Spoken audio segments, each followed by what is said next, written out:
اب آ رہی ہے قرآن پاک میں اہم ترین آیت، جس پر آج میں نے باقی ساری گفتگو انشاءاللہ تعالی کرنی ہے، کہ اصل جرم جو ہے یہود و نصارہ کا وہ کیا تھا، اور اللہ کے نزدیک سب سے سینسٹیو ایشو کیا ہے۔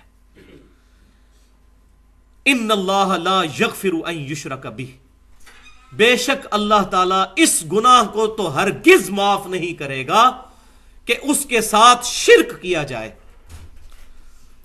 وَيَغْفِرُ مَا دُونَ ذَلِكَ لِمَن يَشَاءُ، اور اس کے علاوہ جتنے گناہ ہیں جس کے لیے چاہے گا معاف فرما دے گا۔ وَمَن يُشْرِكْ بِاللَّهِ، اور جو کوئی اللہ کے ساتھ شرک کرے، فَقَدِ افْتَرَى إِثْمًا عَظِيمًا، تو اس نے یقیناً بہت ہی عظیم گناہ کا ارتکاب کر لیا۔ یہ آیت اس صورت میں 2 دفعہ ریپیٹ ہوگی، یہ سورۃ النساء میں 48 نمبر آیت، پھر 116 بھی آئے گی، لیکن اس کی کنکلوژن تھوڑی سی ڈیفرنٹ ہوگی، وہ ہے ان اللہ لا یغفر ان یشرک بہ ویغفر ما دون ذلک لمن یشاء ومن یشرک باللہ فقد ضل ضلالا بعیدا، جو کوئی اللہ کے ساتھ شرک کرے گا تو بے شک وہ گمراہ ہوا اور گمراہی میں بھی بہت دور جا کر گر پڑا۔ تو یہ وہ آیت ہے جس پر ایک جملہ میں اکثر بولا کرتا ہوں کہ شرک is the most sensitive issue in the sight of Allah, Allah کے حضور سب سے حساس معاملہ شرک کا ہے۔ اللہ تعالیٰ شرک کو کبھی بھی معاف نہیں فرمائے گا، اس کے علاوہ جتنے گناہ ہیں اگر چاہے گا، یہ بھی اوپن لائسنس نہیں، لیکن اگر چاہے گا تو معاف فرما دے گا۔ اب یہاں پر اس پر گفتگو کی جائے تو بہت زیادہ ٹائم چاہیے، اس میں ایک سجیسٹ ضرور کروں گا کہ ڈاکٹر اسرار احمد صاحب نے کئی دفعہ اس ٹاپک کے اوپر لیکچرز دیے ہیں، شرک اور اقسام شرک، اور ان کا سب سے آخری لیکچر جو ہوا تھا 2004 کے اندر انڈیا میں انہوں نے دیا تھا، جو پیس ٹی وی پہ بھی چلتا رہتا ہے، 3 گھنٹے کا۔ تو قطع نظر کہ ڈاکٹر اسرار صاحب سے کیا غلطیاں ہوئیں، ظاہر ہے کہ ان کے لیے پروفیسی کا عقیدہ تو ہم رکھتے نہیں ہیں، ہر انسان سے کسی نہ کسی معاملے میں غلطی ہو سکتی ہے، اللہ تعالیٰ ان کی غلطیاں معاف فرمائے۔ باقی جو انہوں نے شرک کے حوالے سے یقین جانے کہ جو کام کیا ہے اس لیکچر کے اندر، وہ اپنی مثال آپ ہے۔ شرک اور اقسام شرک یوٹیوب پہ بھی آپ کو مل جائے گا، وہ ڈیٹیل میں سننے کے لیے اس کو ضرور ہم سنیں۔ منتخب نصاب میں بھی انہوں نے تقریباً 4 گھنٹے کے لیکچر ریکارڈ کروائے تھے، 1 گھنٹے کے 4 لیکچر شرک اور اقسام شرک کے اوپر، تو وہ ضرور سن لیے جائیں۔ اچھی بات کسی کی بھی ہو وہ لے لینی چاہیے، بلکہ ہمیں تو یہ درس دیا گیا، صحیح بخاری کتاب الوکالہ چیپٹر میں انٹرنیشنل نمبرنگ کے مطابق 2311 نمبر حدیث ہے کہ آیت الکرسی کا وظیفہ شیطان نے دیا تھا، اور آپ صلی اللہ علیہ وسلم نے اس کو انڈورس کیا۔ سیدنا ابو ہریرہ رضی اللہ تعالیٰ عنہ سے فرمایا کہ ہے تو وہ جھوٹا تھا، لیکن اس نے بات سچی کی کہ جو شخص آیت الکرسی پڑھ کے رات کو سو جائے، صبح تک ایک فرشتہ اس کی حفاظت فرما کرتا ہے اللہ کی طرف سے، تو اللہ تعالیٰ اس پر ایک فرشتہ جو ہے وہ محافظ کے طور پر، نگہبان کے طور پر مسلط فرما دیتا ہے۔ تو یہاں پر میں انشاءاللہ تعالیٰ اس سے ریلیٹڈ کچھ چیزیں عرض کروں گا جو اہم ترین ہے، اور باقی ہماری ویب سائٹ کے اوپر بھی یہ ریسرچ پیپر ایکسکلوسیولی میں سمجھتا ہوں اس ٹاپک پہ امپورٹنٹ ترین ریسرچ پیپر ہے، دعا صرف اللہ ہی سے، 8 صفحوں کا، 4 ورقوں پر اور 8 صفحوں پر۔ توحید کے اوپر اصل ایشو اس وقت کیا چل رہا ہے، وہ ساری کی ساری چیزیں ڈیٹیل کے ساتھ مخالفین کے دلائل رکھ کر سامنے پازیٹیو انداز میں ایڈریس کی گئی ہیں۔ یہ پمفلٹ اکیلے بیٹھ کے نہیں لکھا گیا، جال حق سامنے کھول کے مفتی احمد جہاں نعیمی صاحب کی، جنہوں نے یا علی مدد اور یا شیخ عبد القادر جیلانی مدد کے اوپر دلائل دیے، وہ سارے دلائل سامنے رکھ کر اس کو لکھا گیا ہے کہ کس جگہ سے انہوں نے غلطی کھائی، ان کی تمام چیزیں پوائنٹ آؤٹ کی گئی ہیں۔ دعا صرف اللہ ہی سے۔ تو ہماری جو ویب سائٹ ہے ahlsunnatpak.com، یہ پاک فرقوں سے بھی پاک اور پاک فار پاکستان بھی، ahlsunnatpak.com میں شروع میں ہی جو لیفٹ پر آئیکن ہے ریسرچ پیپرز اور بکس والا، اس کے اندر یہ ہم نے الحمدللہ اپلوڈ بھی کر دیا ہوا ہے، دعا صرف اللہ ہی سے۔ تو اگر اس پر ایڈریس کیا جائے تو کم از کم 2 گھنٹے چاہیے، لیکن میں اس میں سے کچھ اہم چیزیں آپ کے سامنے آج پیش کرنا ضروری سمجھتا ہوں تاکہ ہمیں ایشو جو ہے وہ سمجھ آ جائے۔ تو جہاں تک شرک کی سینسٹیوٹی کا تعلق ہے، اس کے حساس ہونے کا تعلق ہے، تو اس پر تو بہت دیر بولا جا سکتا ہے، لیکن میں ایک دو آیات اور دو احادیث پیش کروں گا۔ ایک تو آیت ہم سن چکے، ایک اور آیت سورۃ الزمر کی آیت نمبر 65 ہے۔ بسم اللہ الرحمن الرحیم، وَلَقَدْ أُوحِيَ إِلَيْكَ وَإِلَى الَّذِينَ مِنْ قَبْلِكَ لَئِنْ أَشْرَكْتَ لَيَحْبَطَنَّ عَمَلُكَ وَلَتَكُونَنَّ مِنَ الْخَاسِرِينَ، اور بے شک اے محبوب صلی اللہ علیہ وسلم، ہم نے آپ کی طرف بھی اور آپ سے پہلے جتنے بھی انبیاء گزرے ان کی طرف ایک وحی کی تھی کہ اگر تم نے شرک کیا تو تمہارے سارے اعمال برباد کر دیے جائیں گے اور تم خسارہ پانے والوں میں ہو جاؤ گے۔ یعنی ان نبیوں کے ذریعے امتوں تک یہ پیغام پہنچایا گیا کہ جس نے بھی شرک کیا اس کے تمام اعمال اکارت کر دیے جائیں گے اور وہ نقصان پا جانے والوں میں سے ہو جائے گا۔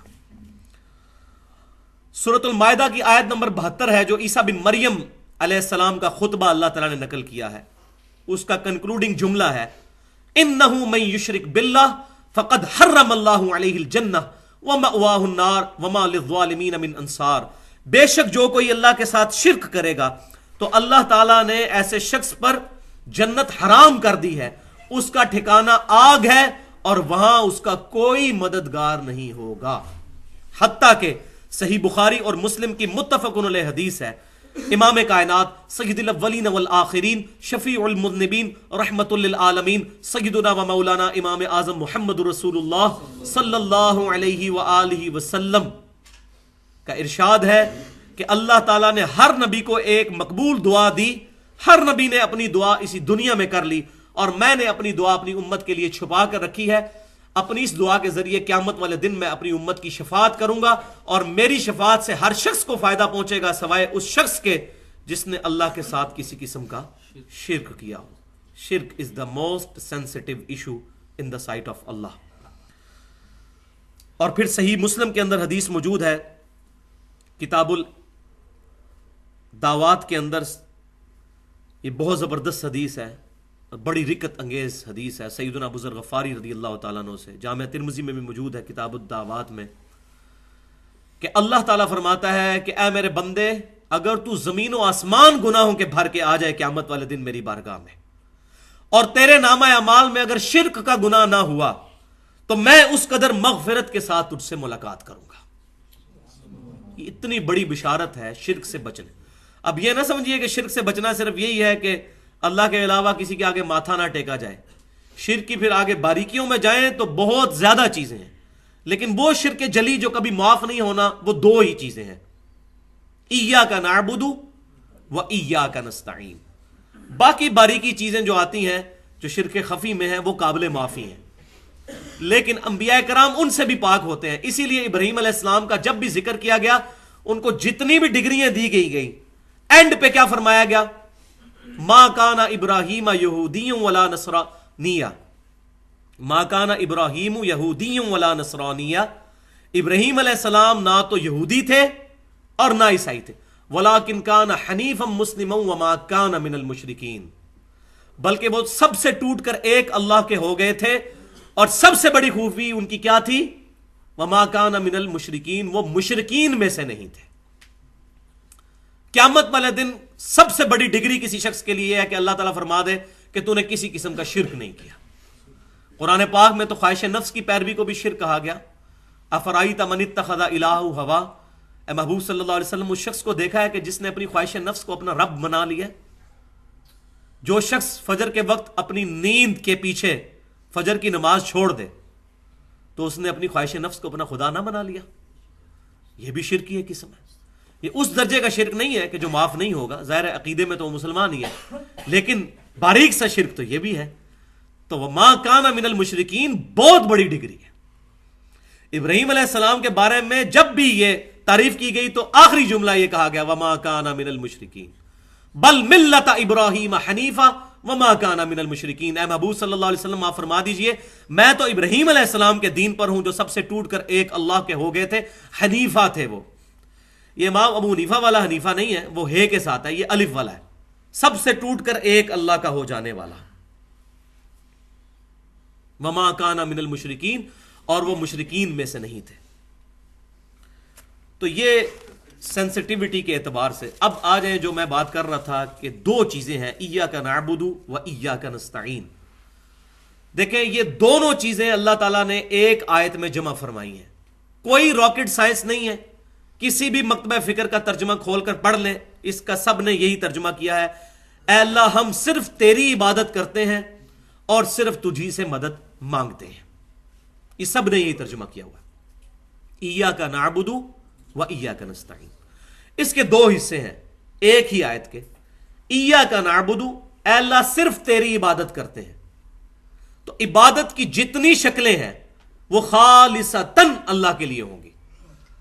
نماز، روزہ، حج، زکوٰۃ، قربانی، نذر و نیاز، یہ تمام کی تمام چیزیں اللہ کے لیے خاص ہوں گی. تو یہ عبادت. اسی طریقے سے عبادت کی جتنی شکلیں ہیں، رکوع، سجدہ کرنا، یہ تمام کی تمام چیزیں اللہ کے لیے خالص کریں گے تو آپ کی عبادت مکمل ہوگی. الحمدللہ ایز فار ایز عبادت از کنسرنڈ، تاحال امت محمدیہ صلی اللہ علیہ وسلم اس شرک سے تو محفوظ ہے. یہ بعض لوگ جو توحید کی دعوت میں غلو کرتے ہوئے یہ کہتے ہیں کہ 11ویں شریف دینا یا اس طریقے سے سبیل لگانا محرم کی یہ شرک ہے، تو یہ شرک نہیں ہے، یہ بدعت ہے. شرک اس صورت میں ہوگا جب وہ یہ کہیں کہ ہم اللہ کے علاوہ کسی اور کے نام کی دے رہے ہیں. صرف بولنے سے نہیں ہے. مثال بولنے پہ تو میں کہتا ہوں یہ بال پوائنٹ میرا ہے، لیکن ہے تو اللہ کا نا، تو میری ملکیت اللہ تعالیٰ نے بنایا. اسی طریقے سے اگر کوئی کہتا ہے کہ یہ غوث پاک کے نام کی نیاز ہے، شیخ عبد القادر جیلانی کے نام کی نیاز ہے، تو اس سے یہ پوچھا جائے گا کہ یہ نیاز آپ نے ان کے نام پر دی ہے یا اللہ کے نام پر دی ہے اور ثواب اس کو پہنچانا ہے؟ تو سارے یہی کہیں گے جی اللہ کے نام کی ثواب ان کو پہنچانا ہے. تو بھائی اس کو شرک کہنا تو ظلم ہے، بلکہ شرک اپنے اوپر لوٹ آئے گا. یہی وجہ ہے کہ ہم لوگ دعوت توحید صحیح دینے میں کامیاب نہیں ہو سکے.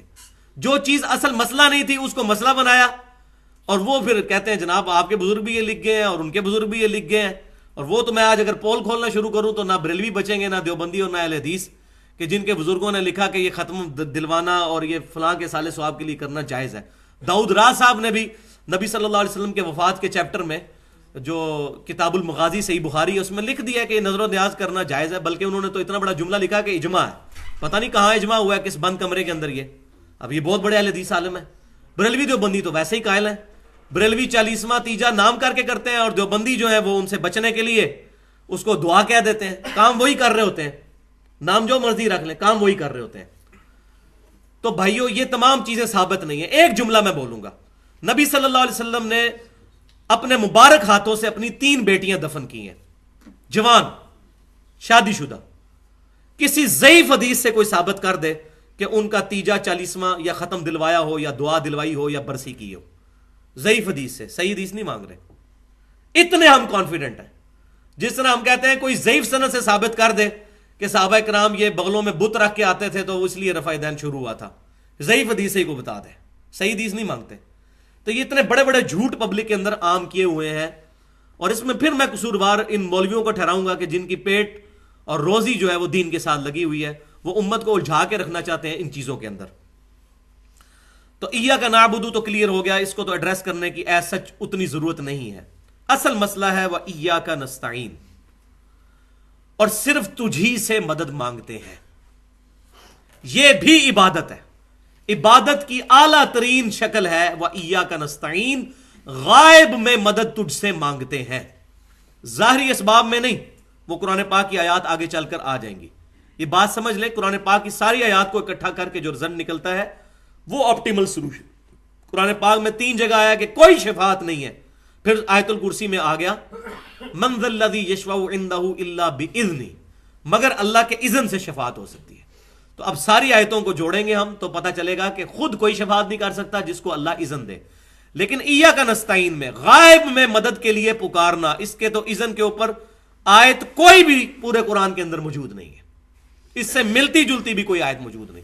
یہاں کیٹاگوریکل ڈینائی ہے وہ ایاک نستعین، صرف تیری مدد مانگتے ہیں. اور مدد کون سی؟ غائب میں مدد. اپروپریٹ ٹرانسلیشن بنے گی دعا صرف اللہ سے کرتے ہیں، غائب میں مدد کے لیے تجھے پکارتے ہیں. اس کو مثال سے سمجھیں. میرے سامنے بھائی بیٹھے ہیں، میں ان کو کہتا ہوں مجھے پانی پلا دیں، تو یہ اسباب ہیں. قرآن پاک میں ہے وَتَعَاوَنُوا عَلَى الْبِرِّ وَالتَّقْوَى، نیکی اور پرہیزگاری کے کاموں میں ایک دوسرے کی مدد کرو. ظاہری اسباب نبی صلی اللہ علیہ وسلم نے بھی صحابہ کرام کو اختیار کیا. عیسیٰ علیہ السلام نے بھی آواز لگائی من انصاری اللہ, کون ہے جو اللہ کے لیے میری مدد کرے. تو یہ ظاہری اسباب کے طور پر حواریوں نے کہا نحن انصار اللہ, ہم ہیں اللہ تعالیٰ کے دین کے مددگار. تو یہ ظاہری اسباب کے طور پر. لیکن جس بھائی سے یہاں بیٹھے میں پانی مانگ رہا ہوں, یہ بھائی بغداد شریف میں ہو اور وہاں بھی قبر شریف کے اندر دفن ہو, اور میں یہ کہوں کہ بھائی مجھے پانی پلا دیں, وہی بات, وہی جملہ, وہی بندہ شرک ہو جائے گا, کیونکہ غائب میں پکار رہے ہیں. تو اپروپریٹ ٹرانسلیشن ایاک نستعین کی کیا بنی؟ دعا صرف اللہ ہی سے, غائب میں مدد کے لیے صرف تجھی کو پکارتے ہیں. لہذا اس مسئلے میں یہ بات یاد رکھیں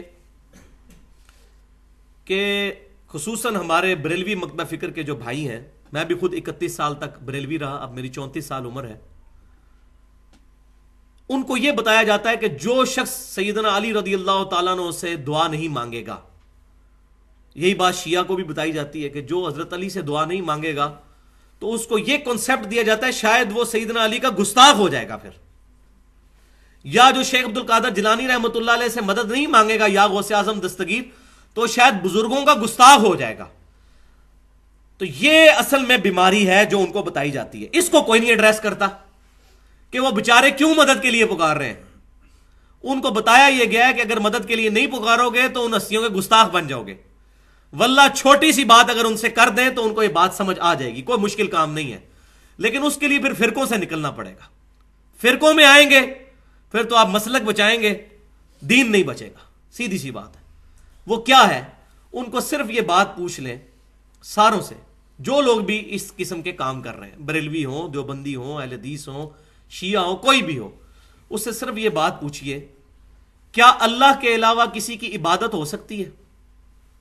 مجھے بتائیں کوئی بھی مسلمان اس روئے ارض پہ کسی بھی مکتبہ فکر کا یہ بات کہنے کے لیے تیار ہے کہ اللہ کے علاوہ کسی کی عبادت ہو سکتی ہے؟ کوئی نہیں, کوئی بھی نہیں کہے گا. تو اس کو کہیں کہ بھائی دعا بھی عبادت کی ایک قسم ہے, اور آپ کو یہ بات پتا ہے کہ یہ اعلیٰ ترین قسم ہے عبادت کی. وہ آگے میں دلائل بھی قرآن پاک سے اور حدیث سے دوں گا. تو دعا ہے عبادت, عبادت اللہ کے علاوہ کسی کی ہو نہیں سکتی. تو اب یہ بتاؤ کہ سیدنا علی سے دعا کرنا جائز ہے؟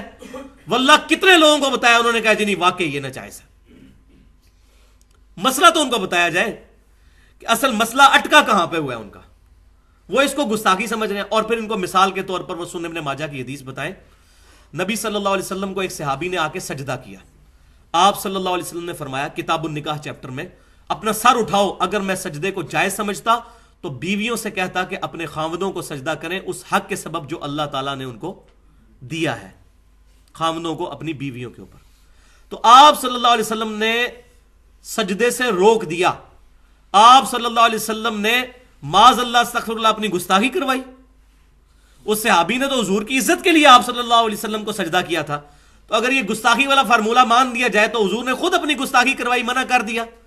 یا آپ کو تو کہنا چاہیے تھا عشق دے چلے نمبر لے گئے عقل والے تو انجے ہی عمرہ گالیاں, یہ کہہ دینا چاہیے تھا. لیکن آپ صلی اللہ علیہ وسلم نے نہیں فرمایا, کیونکہ عبادت خالصتاً اللہ کے لیے. اور الحمدللہ یہ امت امت توحید ہے. بریلوی ہو, دیوبندی ہو, اہل حدیث ہو, شیعہ ہو, سب کو یہ بات پتہ ہے کہ عبادت اللہ کے علاوہ کسی کی نہیں ہو سکتی. سیدھی سی بات ہے.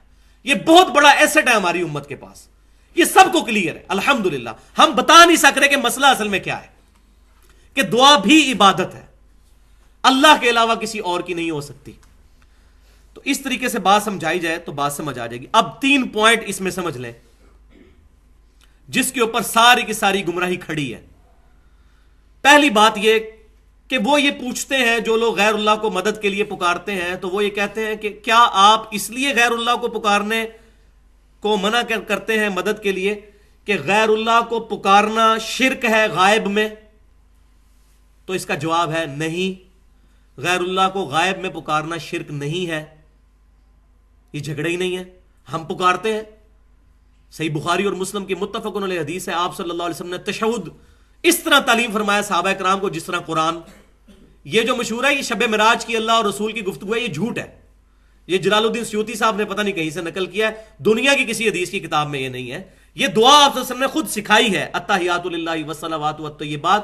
اس میں کیا آتا ہے, السلام علیکہ ایھا النبی, اے نبی صلی اللہ علیہ وسلم آپ پر سلام ہو. آپ کو غائب میں پکارا جا رہا ہے. مدد کے لیے نہیں، صرف پکارا جا رہا ہے، یہ شرک نہیں ہے۔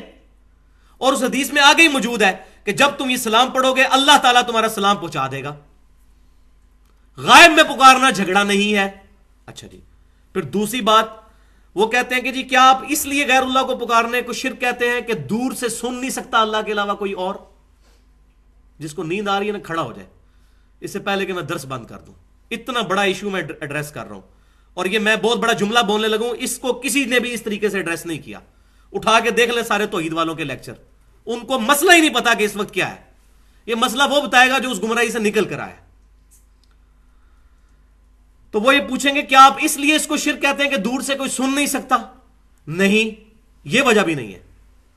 قرآن پاک میں موجود ہے سیدنا سلیمان علیہ السلام نے بہت دور سے چیونٹیوں کے آپس میں گفتگو کی آواز سن لی تھی، اللہ تعالیٰ چاہے تو سنا سکتا ہے، یہ مسئلہ ہی نہیں ہے۔ پھر تیسری بات وہ کریں گے کہ کیا آپ اس لیے اس کو شرک کہہ رہے ہیں کہ اللہ تعالیٰ کسی کو اذن نہیں دے سکتا مدد کا؟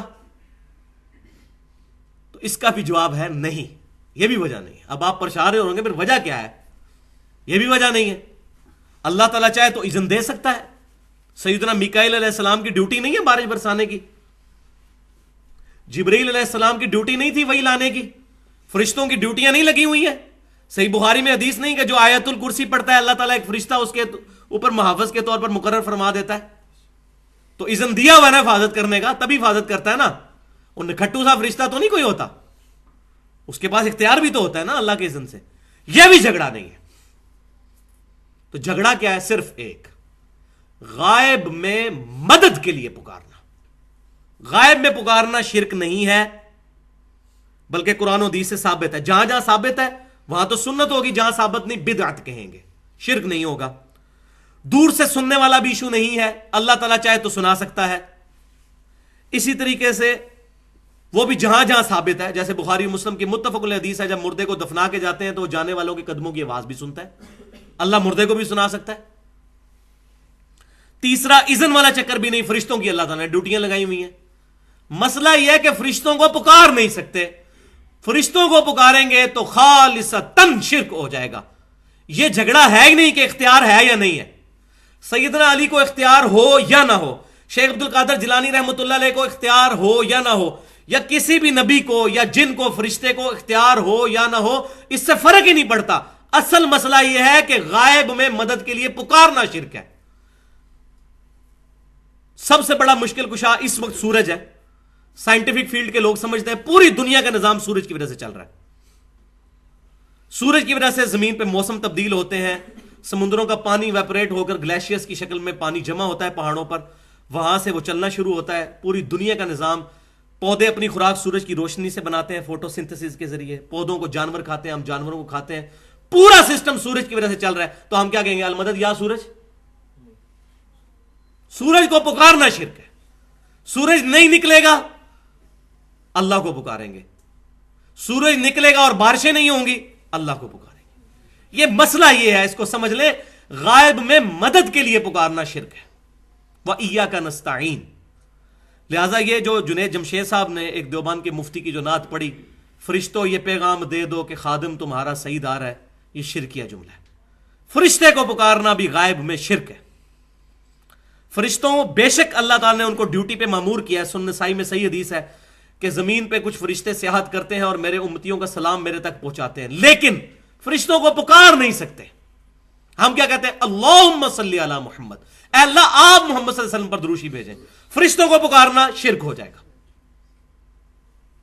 تو یہ بات سمجھ لیں، فرشتوں کو یہ نہیں کہہ سکتے فرشتوں بارش برسا دو کہ گرمی کا موسم قریب آ رہا ہے، یہ شرک ہو جائے گا۔ اس مسئلے میں بہت احتیاط کی ضرورت ہے۔ تو یہ اصل مسئلہ ہے جو میں نے آپ کو بتایا، جو اصل پرابلم ہے۔ اب اس میں دو مثالیں صحیح بخاری اور صحیح مسلم سے پیش کر دیتا ہوں، دونوں کو بلکہ یکجا کر کے بیان کر دیتا ہوں۔ بخاری و مسلم میں، صحیح بخاری کتاب المغازی چیپٹر میں اور صحیح مسلم میں کتاب الامارہ چیپٹر میں، کہ 70 صحابہ کو دھوکے سے شہید کیا گیا۔ تو وہ جب صحابہ شہید ہونے لگے تو انہوں نے کہا، اے اللہ ہمارے نبی کو ہمارے حال کی خبر کر دے کہ ہم تجھ سے مل چکے اس حال میں کہ تو ہم سے راضی، ہم تجھ سے راضی۔ نبی صلی اللہ علیہ وسلم مدینہ شریف میں بیٹھے ہوئے، اللہ تعالیٰ نے جبرائیل علیہ السلام کو بھیجا اور پھر آپ صلی اللہ علیہ وسلم نے فرمایا کہ میرے پاس ابھی وحی آئی ہے اور مجھے بتایا گیا کہ تمہارے ساتھیوں کو دھوکے سے شہید کر دیا گیا، اور انہوں نے شہید ہوتے وقت یہ دعا کی۔ نبی صلی اللہ علیہ وسلم دنیا میں موجود ہیں، کسی صحابی نے نہیں کہا یا رسول اللہ انظر حالنا یا حبیب اللہ اسمع قالنا، ان کو پتا تھا یہ شرک ہے۔ آپ صلی اللہ علیہ وسلم دنیا میں موجود ہے، صحابہ نے آپ صلی اللہ علیہ وسلم کو نہیں پکارا، بلکہ کہا اے اللہ ہمارے نبی کو ہمارے حال کی خبر کر دے۔ کیوں نہیں پکارا؟ ان کی تربیت ہی یہ نہیں ہوئی تھی۔ تو آج بھی یہ بات نہیں کہی جائے گی، اس وقت نہیں کہی جب نبی صلی اللہ علیہ وسلم دنیا میں موجود تھے، ابھی تو عالم برزخ میں زندہ ہے، دنیا سے چلے گئے ہیں، ہماری کوئی کمیونیکیشن ڈائریکٹ ان کے ساتھ نہیں، اللہ تعالیٰ ہمارا درود و سلام ان تک پہنچاتا ہے۔ اس وقت صحابہ کرام نے نہیں پکارا۔ میں سمجھتا ہوں یہ ایک مثال کافی ہے اس کو بات کو سمجھنے کے لیے۔ تو دعا عبادت ہے، اس پر کچھ آیات جو ہیں وہ میں اس میں بیان کرنا ضروری سمجھتا ہوں تاکہ یہ بات سمجھ آ جائے۔ تو اس سے پہلے یہ بات سمجھ لیں کہ اگر قرآن کی یہ شروع میں آیت آ گئی نا ایاک نعبد و ایاک نستعین، تو سورۃ النساء کی آیت نمبر 82 ہے کہ قرآن اگر اللہ کے علاوہ کسی اور کی طرف سے نازل ہوا ہوتا تو تم اس میں بہت زیادہ کنٹراڈکشن، اختلاف پاتے۔ اتنی موٹی کتاب کو بندہ لکھے نا تو وہ بھول جائے گا میں پہلے صفحے پہ کیا لکھ کے آیا ہوں، آگے جا کے ہوتا ہے اس کے الٹ ہی کچھ لکھ دے۔ تو اللہ تعالیٰ نے فرمایا کہ یہ اس کا غلطیوں سے پاک ہونا اس چیز کی نشانی ہے کہ یہ اللہ کا کلام ہے۔ بھائیو اگر قرآن کے شروع میں آیا نا ایاک نعبد و ایاک نستعین، پورے قرآن میں کوئی آیت نہیں پھر آپ کو ملے گی جس سے یا علی مدد یا شیخ عبد القادر جیلانی مدد ثابت ہو جائے، کیونکہ قرآن میں اختلاف نہیں ہوگا۔ اور حدیثیں اگر ملے تو ویسے ہی قرآن پہ پیش کی جائیں گی، سیدھی سی بات ہے۔ کوئی صحیح حدیث قرآن کے خلاف نہیں ہو سکتی۔ یہ ہمارا ٹچ سٹون ہے، کسوٹی ہے جو سنیاروں نے رکھی ہوتی ہے نا، ٹچ سٹون اس کو کہتے ہیں، اس پر پرکھا جائے گا تمام چیزوں کو۔ یہ اللہ کی کتاب، انا نحن نزلنا الذکر وانا لہ لحافظون۔ تو دعا عبادت ہے، اس کے لیے یہ ایک آیت بہت زبردست، سورۃ البقرہ آیت نمبر 186، بسم اللہ الرحمن الرحیم، وَإِذَا سَأَلَكَ عِبَادِي عَنِّي فَإِنِّي قَرِيبٌ۔ اے محبوب صلی اللہ علیہ وسلم، میرے بندے آپ سے پوچھتے ہیں میرے بارے میں تو ان سے فرمائیے میں تمہارے بالکل قریب ہوں۔ اجیب الدعوۃ الداع اذا دعان، پکارنے والے کی پکار کو سنتا ہوں جب وہ مجھے پکارے۔ فَلْيَسْتَجِيبُوا لِي، تو ان کو بھی چاہیے کہ وہ میرا حکم مانے، وَلْيُؤْمِنُوا بِي لَعَلَّهُمْ يَرْشُدُونَ، اور مجھ پر ایمان لائیں تاکہ یہ فلاح پا جائیں، رشد و ہدایت پا جائیں۔ تو اس آیت کے اندر بالکل کلیئر کٹ اللہ تعالیٰ نے ارشاد فرمایا کہ جب میرے بندے آپ سے میرے بارے میں پوچھتے ہیں تو فرمائیے میں تمہارے بالکل قریب ہوں، دعا کرنے والے کی دعا قبول کرتا ہوں۔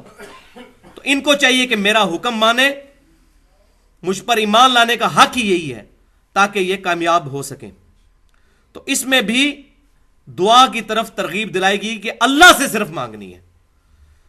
دوسری آیت یہ بہت سخت ترین آیت ہے، سورۃ النمل کی آیت نمبر 63، بسم اللہ الرحمن الرحیم، امن یجیب المضطر اذا دعاہ، بھلا کون ہے وہ جو مصیبت میں گھرے ہوئے شخص کی فریاد کو سن لیتا ہے، وہ یکشف السوء، اور اس سے برائی کو دور کر دیتا ہے، اس کی تکلیف دور کر دیتا ہے، وَيَجْعَلُكُمُ الْخُلَفَاءَ وَيَجْعَلُكُمْ خُلَفَاءَ الْأَرْضِ، اور زمین میں تمہیں اگلوں کا خلیفہ بناتا ہے۔ أَإِلَٰهٌ مَّعَ اللَّهِ، کیا اللہ کے ساتھ کوئی اور الہ بھی ہے جو تمہاری دعائیں قبول کر دے؟ قَلِيلًا مَّا تَذَكَّرُونَ، مگر بہت کم لوگ ہی نصیحت حاصل کرتے ہیں۔ اندازہ کریں یہاں اللہ تعالیٰ نے یہ جملہ بول دیا نا أَإِلَٰهٌ مَّعَ اللَّهِ، کیا اللہ کے ساتھ کوئی اور الہ ہے؟ یہ آیت واضح ثبوت ہے کہ اللہ کے علاوہ جس کو بھی دعا کے لیے پکارا جائے گا، اس کا مطلب ہے آپ نے اس کو اپنا الہ مان لیا۔ سیدھی سی بات ہے، یہ میں نے اپنی طرف سے بات نہیں کی، یہ آیت ہے واضح طور پر۔ اور پھر نبی صلی اللہ علیہ وسلم کی جامعہ ترمذی سنن نبی داؤد کے اندر حدیث صحیح سند کے ساتھ موجود ہے، آپ صلی اللہ علیہ وسلم نے فرمایا الدعاء هو العبادہ، دعا ہی عبادت ہے۔ پھر آپ صلی اللہ علیہ وسلم نے سورۃ المؤمن کی آیت نمبر 60 تلاوت فرمائی، وقال ربکم ادعونی استجب لکم، اور تمہارے رب نے یہ فرمایا ہے کہ مجھ سے دعا کرو میں تمہاری دعا کو قبول کروں گا۔ دعا ہی عبادت ہے، اور اس کی دلیل پر آپ صلی اللہ علیہ وسلم یہ آیت پڑھ رہے ہیں، ان الذین یستکبرون عن عبادتی، بے شک جو لوگ میری عبادت سے تکبر کرتے ہیں. عبادت کیا؟ دعا. ایک ہی آیت میں ذکر ہو رہا ہے، عبادت سے تکبر کرتے ہیں، مجھ سے دعا نہیں کرتے. سیدخلون جہنم داخرین، ان قریب میں ان کو ذلیل و خوار کر کے دوزخ میں داخل کروں گا. والعیاذ باللہ تعالی. کیا ہستی ہے! دنیا میں کوئی فقیر کسی امیر کے پاس جائے تو وہ ناراض ہوتا ہے، اور اللہ تعالیٰ کہہ رہا ہے جو مجھ سے نہیں مانگتا میں اس سے ناراض ہوتا ہوں، مانگنے والے سے تو خوش ہوتا ہوں. سبحان اللہ وبحمدہ سبحان اللہ العظیم. تو یہ آیات اور یہ حدیث اس چیز پر واضح ثبوت ہے کہ دعا صرف اللہ ہی سے، اللہ کے علاوہ کسی اور ہستی سے دعا کرنا گویا اس کو الہ بنا لینے کے مترادف ہے. پھر یہ بات ہوتی ہے کہ جی اللہ کے علاوہ ہستیاں جو کہی جا رہی ہیں اس سے مراد بت ہے، اللہ کے پیغمبر تو اللہ کے علاوہ نہیں ہے، یہ تو اللہ کے حزب اللہ میں داخل ہیں، اس میں کوئی شک نہیں ہے. لیکن توحید کے معاملے میں من دون اللہ میں انبیاء بھی شامل ہیں، فرشتے بھی شامل ہیں، اور جن بھی شامل ہیں. ہر وہ ہستی جس کو اللہ کے مقابلے پر الہ بنا لیا جائے. تو اس پہ میں بڑی ڈیٹیل سے گفتگو کر سکتا ہوں، لیکن یہ ایک آیت میں ضروری سمجھتا ہوں، سورۃ المائدہ کی آیت نمبر 75 اور 76. مل مسیح ابن مریم الا رسول، عیسیٰ بن مریم تو نہیں تھے مگر ایک رسول ہی. عیسیٰ بن مریم کا ذکر ہو رہا ہے، کسی بت کا نہیں. قد خلت من قبلہ الرسل، ان سے پہلے بھی کئی رسول ہو گزرے ہیں. وامہ صدیقہ، اور ان کی ماں سچی عورت تھی. کانا یاکلان الطعام، دونوں کھانا کھایا کرتے تھے، کھانے کے محتاج تھے. کتنی باریکی کے ساتھ، کتنی پیاری مثال سے، ایسی مثال جو پڑھے لکھے کو بھی سمجھ آئے، انٹلیکچوئل کو بھی اور ان پڑھ کو بھی سمجھ آ جائے. دونوں کھانا کھاتے تھے. جو روٹی کا محتاج ہے، اب تم خود ہی سمجھ لو تمہارا مشکل کشا کیسے ہو سکتا ہے. کیف نبین لہم الآیات، دیکھو ہم کس طرح، انظر کیف نبین لہم الآیات، کس طرح اپنی آیات کو کھول کر ان کے لیے بیان کرتے ہیں. ثم انظر انا یؤفکون، پھر ان کو بھی دیکھو یہ کیسے الٹے پھرے جاتے ہیں. یہ مشرکین اس کے باوجود عیسیٰ بن مریم کو اپنا مشکل کشا حاجت روا سمجھتے ہیں، پرٹیکولر عیسائیوں کے بارے میں. قل اتعبدون من دون اللہ، اے محبوب صلی اللہ علیہ وسلم آپ فرما دیجئے کیا تم اللہ کے علاوہ ان کی عبادت کر رہے ہو؟ اب وہ بڑے خوش ہو جاتے ہیں جو لوگ شرک کرنے والے ہیں نا، وہ کہتے ہیں جی ہم تو حضرت عیسیٰ علیہ السلام کی عبادت نہیں کرتے، نہ شیخ عبدالقادر جیلانی کے کرتے ہیں، لیکن ان کو پتہ ہی نہیں ہے کہ عبادت سے مراد دعا ہے. ساتھ ہی آ گیا قل اتعبدون من دون اللہ، اللہ کو چھوڑ کر، یہ من دون اللہ عیسیٰ بن مریم اور ان کی والدہ، نبی بھی آ گیا ولی بھی آ گیا، ان کی والدہ ولیہ. ما لا یملک لکم ضرا ولا نفعا، جو نہ تمہارے کسی نقصان کے مالک ہیں نہ نفع کے. عیسیٰ بن مریم ان کی والدہ کسی نفع نقصان کے مالک نہیں، ان کو پکار رہے ہو تم. واللہ هو السمیع العلیم، اور اللہ ہی ہے سننے والا اور جاننے والا. یعنی یہ دو کوالٹیز چاہیے کسی بھی شخص کے لیے، کسی بھی ہستی کے لیے، کہ وہ کسی کی مصیبت دور کر سکے. اور وہ کیا کوالٹیز ہے؟ کہ سننے والا ہر چیز کا، اور اس کا علم رکھنے والا ہر وقت. یہ صرف اللہ تعالیٰ کے ساتھ خاص ہے. تو اس کے اندر یہ بالکل کلیئر کٹ اللہ تبارک و تعالیٰ نے ارشاد فرما دیا. تو یہ میں اس گفتگو کو یہیں پر فی الحال چھوڑتا ہوں. انشاءاللہ اگلی دفعہ باقی پورشن اس کا ضرور ایڈریس کروں گا اسی آیت کے کانٹیکسٹ میں. ان اللہ لا یغفر ان یشرک بہ ویغفر ما دون ذلک لمن یشاء، بے شک اللہ تعالیٰ اس گناہ کو کبھی معاف نہیں کرے گا کہ اللہ کے ساتھ کسی قسم کا شرک کیا، اس کے علاوہ جتنے گناہ ہے معاف کر دے گا جس کے لیے چاہے گا. وَمَن يُشْرِكْ بِاللَّهِ فَقَدْ ضَلَّ ضَلَالًا بَعِيدًا، جو کوئی بھی اللہ کے ساتھ شرک کرے گا وہ گمراہ ہو گیا اور گمراہی میں بھی دور جا کر گر پڑا. تو اس میں ابھی کافی شبہات رہتے ہیں، وہ اگلی دفعہ انشاءاللہ تعالی میں ایڈریس کروں گا. ابھی پہلا پورشن اس کا مکمل ہوا ہے کہ دعا عبادت ہے. اگلا پورشن ہوگا 4 بڑے بڑے شبہات، اشکالات، جس کو بنیاد بنا کر لوگوں کو کہا جاتا ہے کہ غیر اللہ کو پکارنا دیکھو ان آیتوں سے ثابت ہوتا ہے. تو وہ انشاءاللہ میں ایڈریس کروں گا. اور اس کے بعد تیسرا اور آخری اس میں کنکلوڈنگ پورشن ہوگا، وہ ہے کہ کیا کلمہ گو مسلمان بھی شرک کر سکتا ہے؟ کیونکہ یہ بڑا راگ لاپا جاتا ہے کہ جو ایک دفعہ کلمہ پڑھ لے پھر وہ مشرک ہو ہی نہیں سکتا، جو مرضی کر لے. تو یہ بہت بڑا ظلم ہے. تو وہ ہم احادیث سے، قرآن پاک کی آیات سے بالکل واضح بتائیں گے کہ ہاں کلمہ گو بھی شرک کر سکتا ہے. باقیوں کو تو چھوڑ دیں. صحابہ اکرام علیہم رضوان میں سے کتنے لوگ تھے جن پر آج ہم صحابی کا لفظ نہیں بولتے، جو نبی صلی اللہ علیہ وسلم کی وفات کے بعد مرتد ہو گئے، کوئی منکرین زکات بن کر، کچھ مسلمہ کذاب کو نبی مان کر. تو ایسا بھی ہوا ہے. آپ صلی اللہ علیہ وسلم کی مبارک زندگی میں، بخاری مسلم کی حدیث ہے، متفق علیہ حدیث، آپ کا کاتب وحی تھا جو وحی آپ کے لیے لکھا کرتا تھا، وہ مرتد ہو گیا تھا، عیسائی ہو گیا تھا. جب مر گیا زمین میں دفناتے تھے، زمین اس کو قبول ہی نہیں کرتی تھی. اور بھائی نبی دنیا میں موجود ہے تو مشرک ہو رہے ہیں، تو یہ کون کہتا ہے کہ مشرک نہیں ہو سکتا کوئی؟ ہوئے. تو وہ انشاءاللہ میں ڈیٹیل سے اگلی دفعہ مزید، میرا خیال ہے آدھا گھنٹہ اس ٹاپک کے اوپر لگے گا. میں چاہ رہا ہوں یہ پرٹیکولر ہمارا تمام چیزیں ریکارڈنگ میں آ جائیں. سبحانک اللہم و بحمدک، اشہد ان لا الہ الا انت، استغفرک و اتوب الیک. جو حق بات میں نے کہی ہمارے دلوں میں راسخ فرمائے، اگر کوئی غلط بات منہ سے نکلی تو ہمارے دلوں سے محو کر دے. وما علینا الا البلاغ المبین. تو آج حصہ نمبر 2 پر پہلے گفتگو کریں گے. جو میں نے بتایا تھا کہ 4 بڑے بڑے شبہات ہیں جس کی بنیاد پر وہ لوگ جو کہ اللہ کے علاوہ اور ہستیوں کو غائب میں مدد کے لیے پکارتے ہیں، وہ ان چیزوں کو سہارے کے طور پر استعمال کرتے ہیں. ان کو 4 بڑے اشکالات کہہ لیں، ایمبیگوٹیز کہہ لیں، یا شبہات کہہ دیں. بہرحال اللہ تبارک و تعالیٰ نے قرآن پاک کی تعلیمات اس قدر واضح کی ہیں کہ اس کتاب کے اندر نہ تو باطل آگے سے داخل ہو سکتا ہے، نہ پیچھے سے داخل ہو سکتا ہے، نہ دائیں سے نہ بائیں سے. جو کتنی مرضی کوشش کر لے بے ایمانی کرنے کی، لیکن اللہ تبارک و تعالیٰ نے اس کتاب کی حفاظت کا ذمہ اپنے اوپر لیا ہے. کمپیریٹیو سٹڈی بہت ضروری ہے. اگر ایک قادیانی پوری زندگی صرف قادیانیوں کی باتیں سنتا رہے گا، اس کو کبھی بھی ختم نبوت سمجھ نہیں آئے گی. اسی طریقے سے اگر کوئی شیعہ صرف اپنی بات سنتا رہے گا، اس کو کبھی بھی اہل سنت کا موقف سمجھ نہیں آئے گا.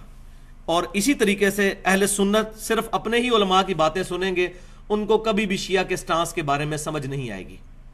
تو کمپیریٹیو سٹڈی کرنے کے لیے تمام علماء سے ان کی رائے کتاب و سنت کے مطابق پوچھنی اور پھر حق تک پہنچنے کے لیے اللہ کے حضور دعا کرنا یہ ضروری ہے. تو وہ 4 بڑے شبہات، اشکالات کیا ہیں، اس کو ایڈریس کریں گے. اور پھر اس کا آخری حصہ، تیسرا اور آخری حصہ، کہ کیا کلمہ گو مسلمان بھی شرک کر سکتا ہے کہ نہیں. کیونکہ آج بہت زیادہ یہ راگ الاپا جا رہا ہے، اور بڑے بڑے علماء جو ہیں وہ بڑی بڑی توحید کانفرنسیں کر کے لوگوں کو یہ بتا رہے ہیں کہ شرک تو 1400 سال پہلے ختم ہو چکا ہے، لہٰذا اب کوئی پریشانی اور ٹینشن کی ضرورت نہیں ہے. تو انشاءاللہ اس کو بھی آج ایڈریس کیا جائے گا. تو پہلے حصہ نمبر 2 جو ہے 4 بڑے اشکالات، وہ کیا ہیں، اس کو میں انشاءاللہ ایڈریس کرتا ہوں. تو اس میں اشکال نمبر 1 یہ ہے کہ نیک اعمال جو ہیں یہ اللہ تعالیٰ کی مدد کا ذریعہ ہے. اس پر قرآن پاک سے آیات پیش کی جاتی ہیں، اور پھر کہا جاتا ہے کہ نیک اعمال بھی چونکہ غیر اللہ ہیں، لہٰذا غیر اللہ سے مدد مانگنا جائز ٹھہرا. حالانکہ قرآن پاک کا جو ادنا سا بھی اسٹوڈنٹ ہے میری طرح کا، اگر ان آیات کو پڑھ لے تو اس کو خود بخود کنسیپٹ کلیئر ہو جائے گا کہ یہ آیات کس کانٹیکسٹ کے اندر آئی ہیں. اس میں جو سب سے مشہور آیت پیش کی جاتی ہے سورۃ البقرہ کی آیت نمبر 153. بسم اللہ الرحمن الرحیم. یا ایھا الذین آمنوا استعینوا بالصبر والصلاۃ. اے ایمان والو، مدد چاہو نماز اور صبر کے ذریعے. لیکن یہ پوری آیت اگر پڑھ لی جائے تو چور دروازہ خود ہی بند ہو جائے گا. ان اللہ مع الصابرین، بے شک اللہ تعالیٰ ساتھ ہے صبر کرنے والوں کے. کیا مطلب؟ جو شخص صبر کرتا ہے اللہ تعالیٰ کی مدد اس کی شامل حال ہوتی ہے. وَاسْتَعِینُوا بِالصَّبْرِ وَالصَّلَاةِ کا یہ مطلب نہیں ہے کہ نماز اور صبر کو مدد کے لیے پکارا جائے. اس کا مطلب ہے نماز اور صبر کے ذریعے ان اعمال کو وسیلہ بنا کر اللہ کے حضور دعا کی جائے. اگر یہ غیر اللہ سے مدد مانگنا ہو تو پھر یہ کہنا جائز ہوا، المدد یا صبر، المدد یا نماز. یہ کوئی بیوقوف بھی نہیں کہتا. پھر ان آیات کو یا علی مدد اور یا شیخ عبد القادر جیلانی مدد کے طور پر پیش کرنا اس سے بڑی کوئی بیوقوفی نہیں ہے. تو قرآن پاک اپنی حفاظت خود کرتا ہے. اے ایمان والو، نماز اور صبر کے ذریعے اللہ کی مدد چاہو. ان اللہ مع الصابرین، بے شک اللہ تعالیٰ کی مدد ساتھ ہے صبر کرنے والوں کے. اسی طریقے سے ایک مشہور حدیث پیش کی جاتی ہے صحیح مسلم میں کہ سیدنا ربیعہ بن کعب رضی اللہ تعالیٰ عنہ جو نبی صلی اللہ علیہ وسلم کو وضو کروایا کرتے تھے، آپ صلی اللہ علیہ وسلم نے ایک دن ان پر شفقت فرمائی اور فرمایا کہ ربیعہ مانگ، کیا مانگتا ہے؟ تو انہوں نے کہا یا رسول اللہ صلی اللہ علیہ وسلم میں آپ سے جنت میں آپ کا پڑوس مانگتا ہوں۔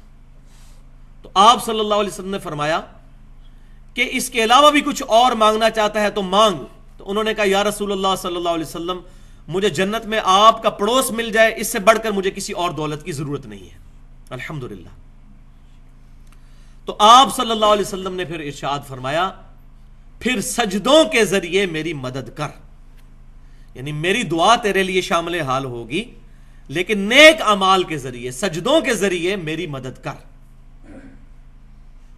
اور ساتھ ہی اس کے صحیح مسلم میں امام مسلم رحمۃ اللہ علیہ وہ حدیث لے کر آئے ہیں کہ ایک صحابی نے نبی صلی اللہ علیہ وسلم سے پوچھا کہ بتائیے کہ مجھے کوئی ایسا کام بتا دیجئے جو مجھے اللہ تبارک و تعالیٰ کی جنت میں لے جائے۔ 3 دفعہ پوچھنے پر آپ صلی اللہ علیہ وسلم نے ایک ہی جواب ارشاد فرمایا تم سجدے بہت زیادہ کیا کرو، ہر سجدہ اللہ کے حضور تیرا ایک درجہ بلند کر دے گا اور تیرا ایک گناہ معاف کر دے گا۔ اب ان دونوں حدیثوں کو جوڑ لیں، اوپر تلے حدیثیں ہیں صحیح مسلم میں یہ کہ نیک اعمال جنت میں پہنچنے کا ذریعہ ہے۔ اس کو اس کانٹیکسٹ میں پیش کرنا کہ نبی صلی اللہ علیہ وسلم سے انہوں نے جنت مانگی اور آپ صلی اللہ علیہ وسلم نے عطا فرما دی، یہ بالکل بے وقوفی ہے۔ اور ویسے بھی یہ غائب میں پکارنا تو ہے نہیں، انہوں نے نبی صلی اللہ علیہ وسلم سامنے موجود تھے، ان سے ریکویسٹ کی۔ آپ صلی اللہ علیہ وسلم نے فرمایا کہ جنت تو تمہیں ملے گی لیکن نیک اعمال کے ذریعے میری مدد کرو، یعنی نیک اعمال تمہارے شامل حال ہوں، پھر میری دعا کیٹالسٹ کا کام کرے گی اور اللہ تعالیٰ سجدوں کی برکت سے تمہیں جنت میں میرا پڑوس عطا فرما دے گا۔ اسی طریقے سے صحیح بخاری میں ایک حدیث پیش کی جاتی ہے کتاب الرقاق چیپٹر کے اندر، سیدنا ابو ہریرہ رضی اللہ تعالیٰ عنہ حدیث قدسی روایت کرتے ہیں نبی صلی اللہ علیہ وسلم سے کہ اللہ تبارک و تعالیٰ ارشاد فرماتا ہے جو انسان میرے کسی ولی کے ساتھ دشمنی رکھے میرا اس کے خلاف اعلان جنگ ہے، اور میرا بندہ میرا قرب اس سے زیادہ کسی چیز سے حاصل نہیں کر سکتا جو میں نے اس پر فرض کی ہے، یعنی فرض اعمال اللہ کے قرب کا ذریعہ ہے۔ میرا بندہ نوافل کے ذریعے میرا قرب حاصل کر لیتا ہے حتیٰ کہ میں اس سے محبت کرنے لگتا ہوں، جب میں اس سے محبت کرنے لگتا ہوں تو میں اس کا کان بن جاتا ہوں جس سے وہ سنتا ہے، اور میں اس کی آنکھ بن جاتا ہوں جس سے وہ دیکھتا ہے، اور میں اس کا ہاتھ بن جاتا ہوں جس سے وہ پکڑتا ہے، اور میں اس کا پاؤں بن جاتا ہوں جس سے وہ چلتا ہے۔ سبحان اللہ، سبحان اللہ۔ اب یہ حدیث اتنی پڑھتے ہیں، پوری حدیث نہیں پڑھتے، اور پھر کہتے ہیں جی دیکھیں جی جو اللہ کا ولی ہے، اب اللہ کہہ رہا ہے میں اس کے ہاتھ بن جاتا ہوں، تو یہاں سے ہاتھ پھر اس کا کہاں سے کہاں پہنچ جائے گا، آگے ضربے تقسیمیں لگا کے خود رزلٹ نکالنے شروع کر دیتے ہیں بجائے پوری حدیث پڑھنے کے۔ اس کا معاذ اللہ استغفر اللہ یہ مطلب لینا ہی کفر ہے کہ اللہ تعالیٰ بندے کے اندر حلول کر جاتا ہے یا بندے کے اعضاء اللہ کے اعضاء بن جاتے ہیں۔ اللہ تبارک و تعالیٰ تو ان تمام چیزوں سے پاک ہے، لیس کمثلہ شیء۔ اللہ کے ہاتھ کا بھی اگر قرآن میں ذکر آیا تو وہ اس طرح ہاتھ نہیں ہے، ہم اس کی کیفیت کے پیچھے نہیں پڑتے، تو کیفیت کے پیچھے پڑے گا وہ سیدھا سیدھا گمراہی کے عمیق گڑھے میں جا کر گر جائے گا۔ تو اللہ تعالیٰ اس بندے کا ہاتھ، اللہ تعالیٰ اس کا ہاتھ نہیں بن جاتا، یہ بات تمثیلاً بیان ہوئی ہے کیونکہ یہ حدیث آگے چلے، اب جو حصہ یہ چھوڑ دیتے ہیں۔ اور اگر وہ مجھ سے کوئی چیز مانگتا ہے تو میں اسے عطا کرتا ہوں، اگر وہ کسی دشمن کے مقابلے پہ میری پناہ طلب کرتا ہے تو میں اس کو پناہ عطا کرتا ہوں۔ اب یہ پورشن بتا رہا ہے اگر معاذ اللہ وہ اللہ تعالیٰ کی صفات کا مظہر بن کے اس کے ہاتھ، اللہ کے ہاتھ اس سینس میں بن چکے ہیں جو یہ کہتے ہیں کہ جو چاہے مرضی کرتا پھرے، تو پھر وہ اللہ تعالیٰ سے پناہ کیوں طلب کرتا ہے اپنے دشمن کے اگینسٹ؟ پھر تو اپنے دشمن کو ایک نگاہ مار کے ساڑ کیوں نہیں دیتا؟ کہتے ہیں نا ایک نگاہ ماری شیخ عبد القادر جیلانی نے پورے شہر نو اگ لا دیتی، پھر کیوں نہیں ایسے کر دیتا وہ؟ تو اللہ تعالیٰ فرما رہا ہے وہ اپنے دشمن کے اگینسٹ بھی مجھ سے پناہ مانگتا ہے، مجھ سے دعا کرتا ہے، میں اس کی دعا قبول کرتا ہوں۔ یہ مطلب نہیں ہے کہ وہ خود خدائی صفات کا حامل بن جاتا ہے، ورنہ تو اس کو اس چیز کی ضرورت ہی نہیں ہے۔ لہذا یہ معنی جو ہے یہ حلولیہ نے لیا، اور حلولیہ جو ہے وہ تصوف کے نزدیک بھی گمراہ کن فرقہ ہے جو مسلمانوں میں نکلا۔ ایون علی بن عثمان حجویری صاحب کشف المحجوب میں تصوف کی بڑی حمایت کرتے ہیں، لیکن انہوں نے بھی یہ بات اس میں لکھ دی کہ یہ گمراہ کن فرقہ ہے حلولیہ، جن کا یہ عقیدہ ہے کہ اللہ تعالیٰ انسان کے اندر حلول کر جاتا ہے۔ آج الحمدللہ اہل سنت کہلانے والے تینوں گروہ، بریلوی، دیوبندی اور اہل حدیث اور اہل تشیع میں سے کسی کا یہ عقیدہ نہیں ہے کہ اللہ تعالیٰ انسان کے اندر حلول کر جاتا ہے۔ تمام مسلمان اس عقیدے کو کفر سمجھتے ہیں الحمدللہ، اس میں کوئی شک ہی نہیں ہے۔ تو لہٰذا اس حدیث کا یہ مطلب ہرگز نہیں ہے جو یہ پیش کیا جاتا ہے۔ تو اس کا اپروپریٹ مطلب یہ ہوگا کہ اس کا اوڑھنا بچھونا چلنا پھرنا میری ذات بن جاتی ہے، یعنی اس کی اگر نگاہ اٹھتی ہے تو میری رضا کے کاموں میں، اس کے ہاتھ چلتے ہیں تو میری مرضی کے کاموں میں، اس کے پاؤں چلتے ہیں تو میرے فرما برداری کے کاموں میں، یہ مطلب ہے اس کا۔ ہاتھ بن جاتا ہوں، پاؤں بن جاتا ہوں، جس طرح ہم اردو میں بھی محاورہ بولتے ہیں کہ فلاں کا تو اوڑھنا بچھونا ہی یہ چیز بن چکی ہے۔ نبی صلی اللہ علیہ وسلم کے بارے میں فرمایا گیا قل ان صلاتي ونسكي ومحياي ومماتي لله رب العالمین، اے محبوب صلی اللہ علیہ وسلم آپ فرما دیجئے بے شک میری نماز، میری قربانی، میرا جینا، میرا مرنا سب کچھ اللہ کے لیے، میرا اوڑھنا بچھونا اللہ کی ذات ہے۔ یہ ہے اس کا مطلب، ہاتھ بن جاتا ہوں، پاؤں بن جاتا ہوں، کان بن جاتا ہوں، آنکھ بن جاتا ہوں۔ تو یہ پہلا اشکال میں نے کلیئر کیا۔ دوسرا اشکال ہے فرشتوں اور ظاہری اسباب کے ذریعے جو مدد لی جاتی ہے، اس کو وہ کہتے ہیں نہیں فرشتے بھی تو غیر اللہ ہیں اور ظاہری اسباب بھی غیر اللہ ہیں، ان سے پھر مدد کیوں لی جاتی ہے؟ تو بات یاد رکھیں، پورے قرآن اور صحیح احادیث کے اندر کہیں بھی فرشتوں کو پکارنے کے بارے میں کوئی بھی بات رپورٹ نہیں ہوئی۔ یہ ضرور ہوا کہ فرشتے مدد کرتے ہیں، لیکن میں نے پچھلے درس میں بھی بتایا تھا اصل جھگڑا یہ نہیں ہے۔ مدد تو آپ یہودی سے بھی لے سکتے ہیں، بخاری شریف کی حدیث ہے نبی صلی اللہ علیہ وسلم کی جب وفات ہوئی تو آپ کی زرہ یہودی کے پاس رکھی ہوئی تھی گروی، تو آپ صلی اللہ علیہ وسلم نے تو یہودی سے بھی مدد لی، لیکن یہ ظاہری اسباب ہے۔ غائب میں پکارنا اور چیز ہے، دعا کرنا اور چیز ہے۔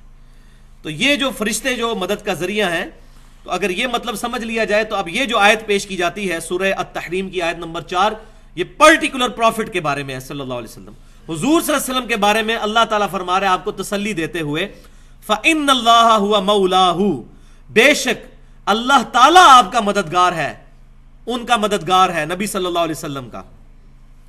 وَجِبْرِيل، اور جبریل علیہ السلام بھی نبی صلی اللہ علیہ وسلم کے مددگار ہیں۔ وَصَالِحُ الْمُؤْمِنِينَ، اور نیک مومنین بھی نبی صلی اللہ علیہ وسلم کے مددگار ہیں۔ وَالْمَلَائِكَةُ بَعْدَ ذَلِكَ ظَهِيرٌ، اور اس کے بعد فرشتے بھی آپ صلی اللہ علیہ وسلم کے مددگار ہیں۔ تو نیک مومنین بھی آپ صلی اللہ علیہ وسلم کے مددگار ہیں۔ تو جتنے نیک مومنین ہیں قیامت تک وہ سارے پھر حضور کے مشکل کشا ہوئے اس آیت کے تحت۔ تو آپ صلی اللہ علیہ وسلم پکارا کرتے تھے ان کو، یا شیخ عبد القادر جنانی المدد، یا امام بخاری المدد، یہ مطلب اگر لیا جائے اس سے بڑی کوئی گستاخی نہیں ہے، اور انسان جو ہے وہ نہ صرف گستاخی بلکہ دار کفر کے اندر داخل ہو جائے گا، وَلِعَوْذُ بِاللَّهِ تعالیٰ۔ اس کا مطلب یہ ہے کہ اللہ تبارک و تعالیٰ ان کا مددگار ہے، اور اللہ تعالیٰ نے اپنی مشیت سے اسباب کے طور پر فرشتے آپ صلی اللہ علیہ وسلم کے ساتھ اٹیچ کیے ہیں، آپ کے جانثار صحابہ کرام آپ کے ساتھ اٹیچ کیے ہیں، جو آپ صلی اللہ علیہ وسلم کے فرمان پر اپنی جانیں نثار کرنے کے لیے تیار ہو جاتے ہیں، اور اس کا ثبوت قرآن پاک میں ہی موجود ہے۔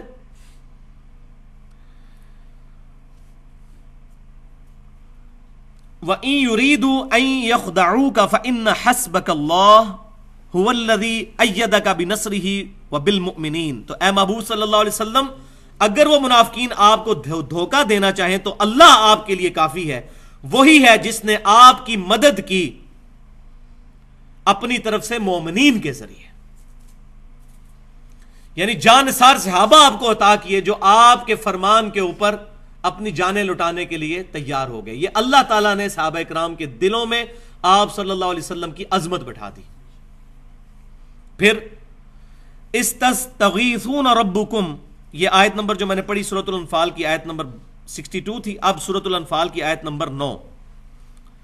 اور اے محبوب صلی اللہ علیہ وسلم وہ وقت یاد کرو جب آپ اپنے رب کے حضور فریاد کر رہے تھے جنگ بدر کے اندر، فاستجاب لکم انی ممدکم بألف من الملائکۃ مردفین، تو اللہ تعالیٰ نے آپ کی فریاد سنی اور کہا کہ میں 1000 فرشتوں کے ذریعے آپ کی مدد فرماؤں گا۔ لیکن نبی صلی اللہ علیہ وسلم نے فرشتوں کو پکارا، یا جبرائیل المدد، یا میکائیل المدد، یا اسرافیل المدد، نہیں. اس آیت میں آ رہا ہے کہ اللہ کو پکارا تو اللہ تعالیٰ نے فرشتے بھیج دیے. جیسا کہ صحیح بخاری کے اندر حدیث ہے، وہ تو ہم سب فرشتوں کو منگوا سکتے ہیں، فرشتوں کی بکنگ کروا سکتے ہیں. کتاب الوکالہ چیپٹر میں انٹرنیشنل نمبرنگ کے مطابق 2311 نمبر حدیث ہے، جب کوئی شخص رات کو سوتے وقت آیت الکرسی پڑھ لیتا ہے تو اللہ تعالیٰ کی طرف سے ایک فرشتہ مقرر ہو جاتا ہے اس کی حفاظت پر یہاں تک کہ صبح ہو جائے. لیکن کیا ہم فرشتے کو پکارتے ہیں؟ فرشتے کو پکاریں گے شرک. پکارنا اللہ کو ہے مدد کے لیے. اللہ تعالیٰ فرشتے کو بھیجے، یہ اللہ کی مرضی. تو اس کو پیش کیا جاتا ہے کہ فرشتے بھی مددگار ہیں. اب اسی کے ساتھ وہ چیز جو ظاہری اسباب کے بارے میں، تو وہ میں نے بیان کر دیا کہ صحابہ کرام نبی صلی اللہ علیہ وسلم کے ساتھ ظاہری اسباب کے طور پر تھے. اب بخاری اور مسلم سے وہ حدیث پیش کی جاتی ہے کہ جی غزوہ خیبر کے موقع پر نبی صلی اللہ علیہ وسلم نے حضرت علی سے مدد مانگی تھی. تو حضرت علی رضی اللہ تعالیٰ کو غائب میں پکارا تھا.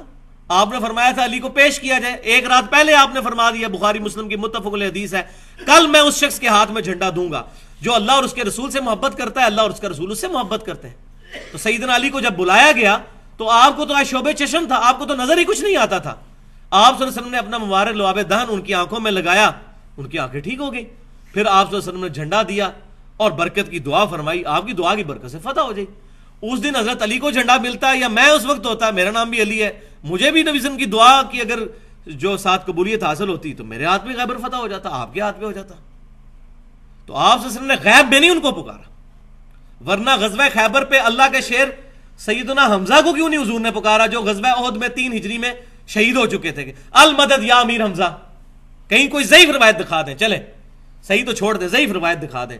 المدد یا شہدائے احد، المدد یا شہدائے بدر، کہیں حضور نے پکارا ہو؟ تو یہ بالکل نان سینس بات ہے ان چیزوں کو پیش کرنا.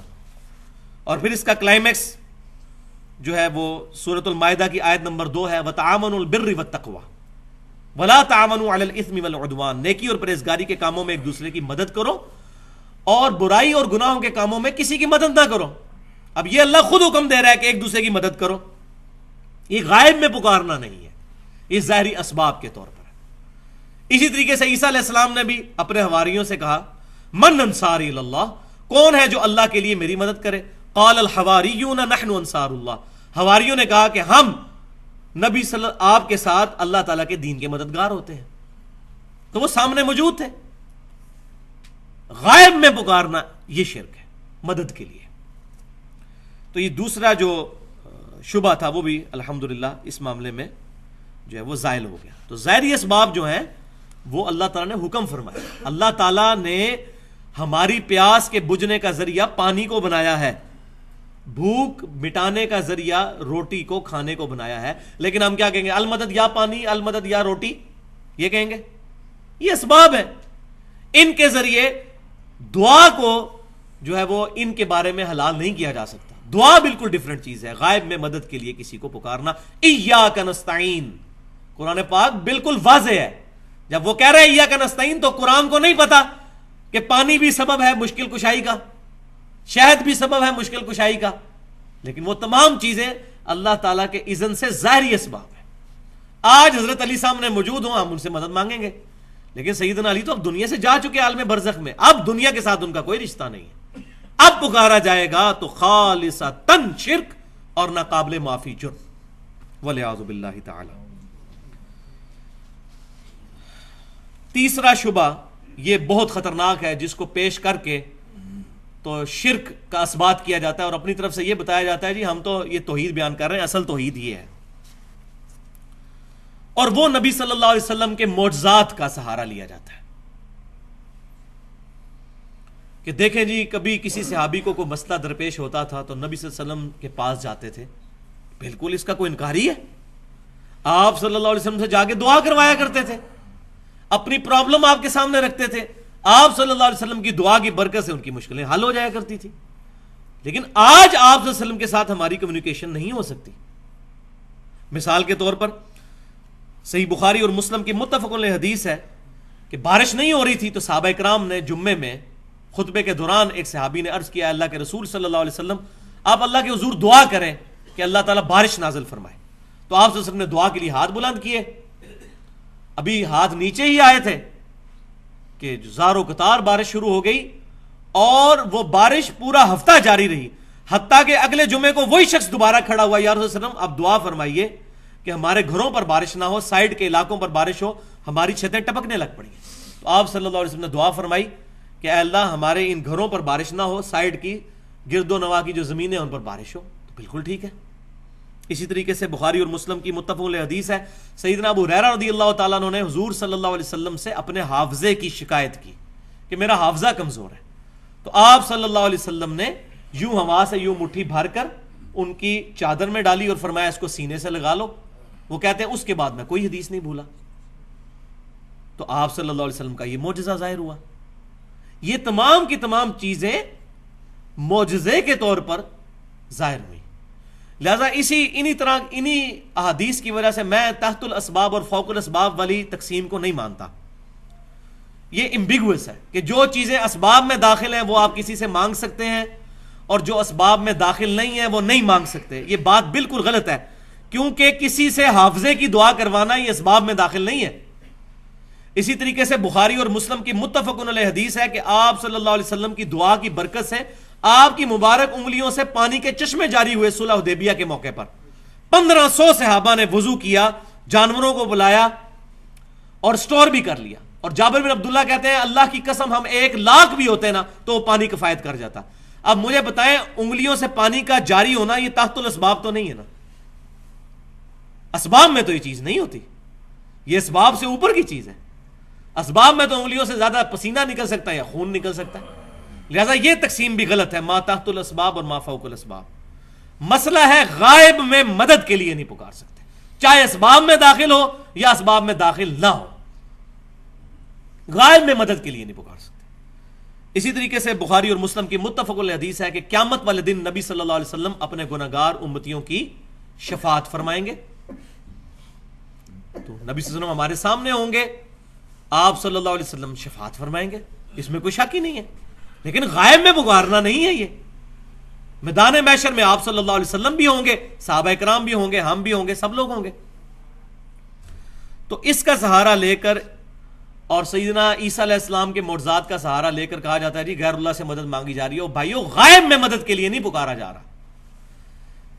کسی حدیث سے کوئی ثابت کرے, صحیح حدیث سے, کہ نبی صلی اللہ علیہ وسلم نے کبھی کہا ہو المدد یا ابراہیم, المدد یا عیسیٰ, المدد یا موسیٰ, کبھی پکارا ہو؟ نیور, ہو ہی نہیں سکتا. تو یہ چیزیں آؤٹ آف کانٹیکسٹ پیش کی جاتی ہیں, اور اس میں پھر سہارا لیا جاتا ہے جی آپ جی حیات النبی کے عقیدے کو نہیں مانتے. ہم حیات النبی کے عقیدے کو مانتے ہیں, برزخی عقیدے کو. حیات النبی کا یہ مطلب نہیں ہے کہ نبی صلی اللہ علیہ وسلم کی قبر مبارک پہ جا کے آپ سے مانگنا شروع کر دیا جائے. اس سے بڑا تو گستاخی کوئی نہیں ہے. یہ جو میں نے حدیث بتائی صلح حدیبیہ کے موقع پر, اس کے علاوہ بھی کئی مواقع پر آپ صلی اللہ علیہ وسلم کی دعا کی برکت سے آپ صلی اللہ علیہ وسلم نے اپنی مبارک انگلیاں جب پیالے میں رکھی تو پانی کے چشمے جاری ہوئے. انہی راویوں میں سے ایک راوی سیدنا عمر بھی ہیں رضی اللہ تعالیٰ عنہ, امیر المؤمنین, خلیفہ ثانی.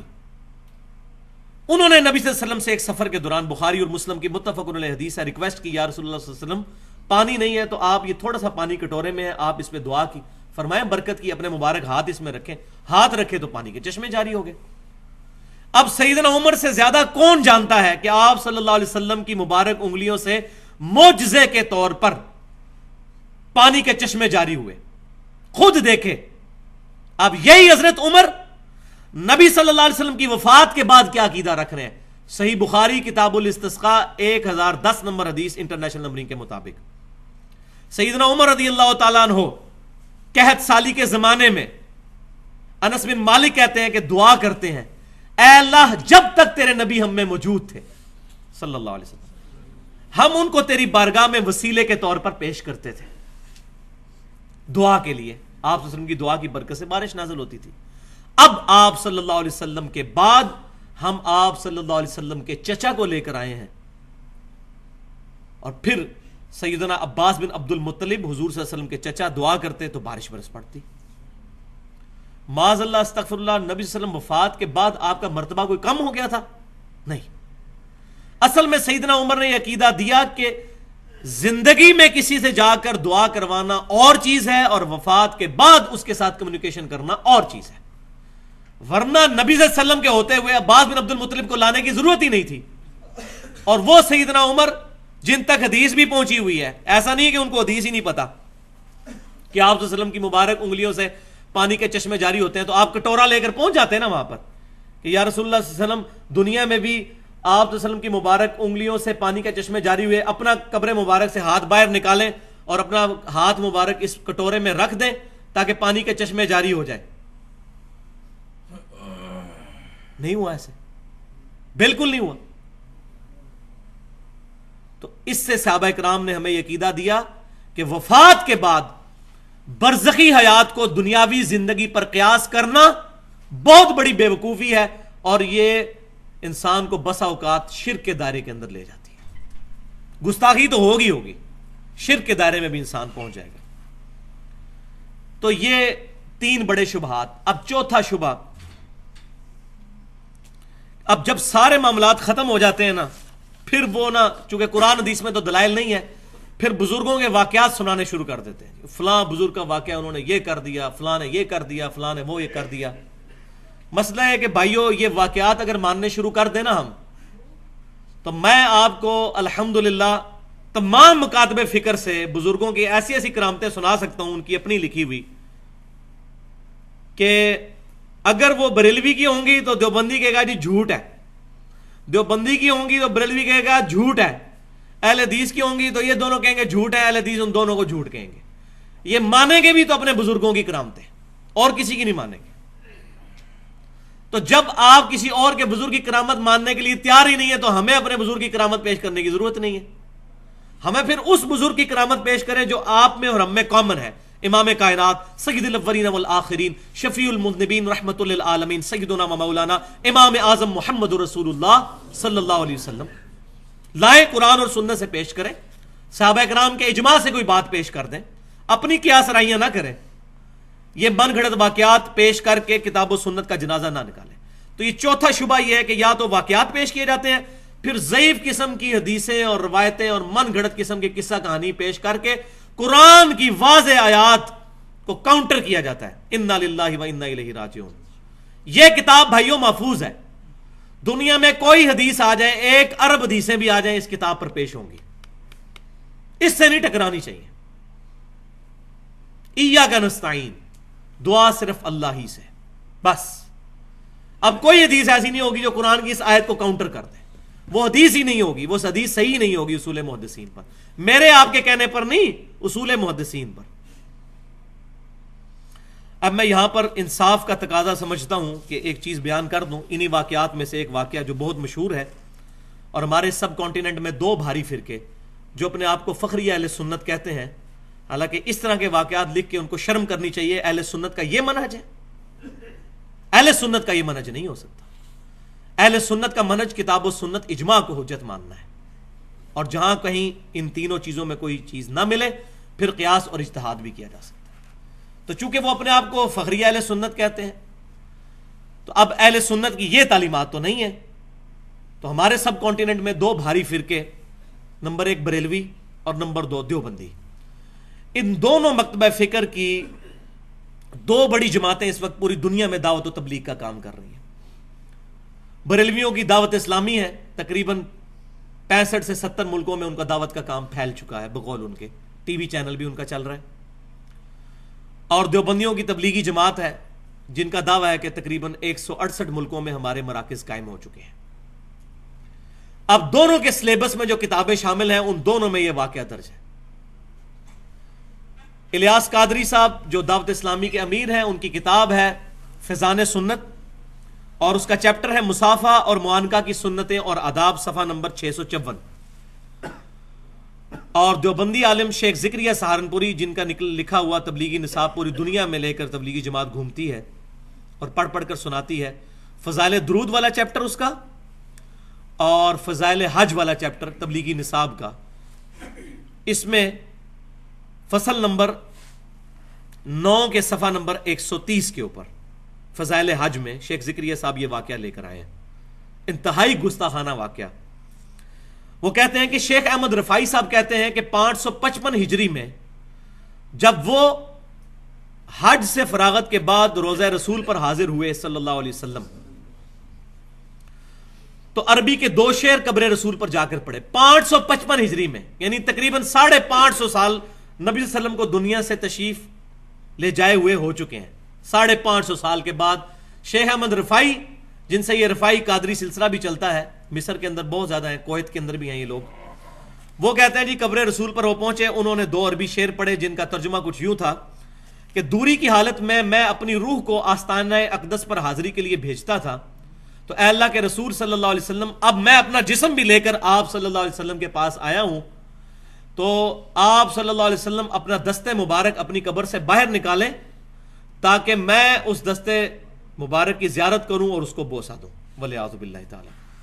یہ کون سا حج اور عمرے میں نبی صلی اللہ علیہ وسلم کی قبر مبارک پر حاضری کا یہ طریقہ کس صحابی سے، کس تابعی سے ثابت ہے؟ ورنہ اس وقت 40 لاکھ لوگ اگر یہی دعا وہاں جا کے کرنا شروع کر دیں کہ یا رسول اللہ علیہ وسلم اپنی قبر مبارک سے ہاتھ باہر نکالیں، ہم آپ کو ملنے کے لیے آئے ہیں، تو آپ سمجھ سکتے ہیں کہ یہ کتنا بڑا ظلم ہے اس طرح کا عقیدہ رکھنا۔ پھر شیخ ذکریہ صاحب کہتے ہیں کہ 90,000 لوگوں کی موجودگی میں، 90,000 لوگوں کی موجودگی میں نبی صلی اللہ علیہ وسلم نے، یہ ان کے الفاظ ہیں معاذ اللہ استغفر اللہ، اپنی قبر مبارک سے ہاتھ باہر نکالا، شیخ احمد رفائی رحمۃ اللہ علیہ نے اس ہاتھ کو بوسہ دیا، اور 90,000 لوگ اس منظر کو دیکھ رہے تھے۔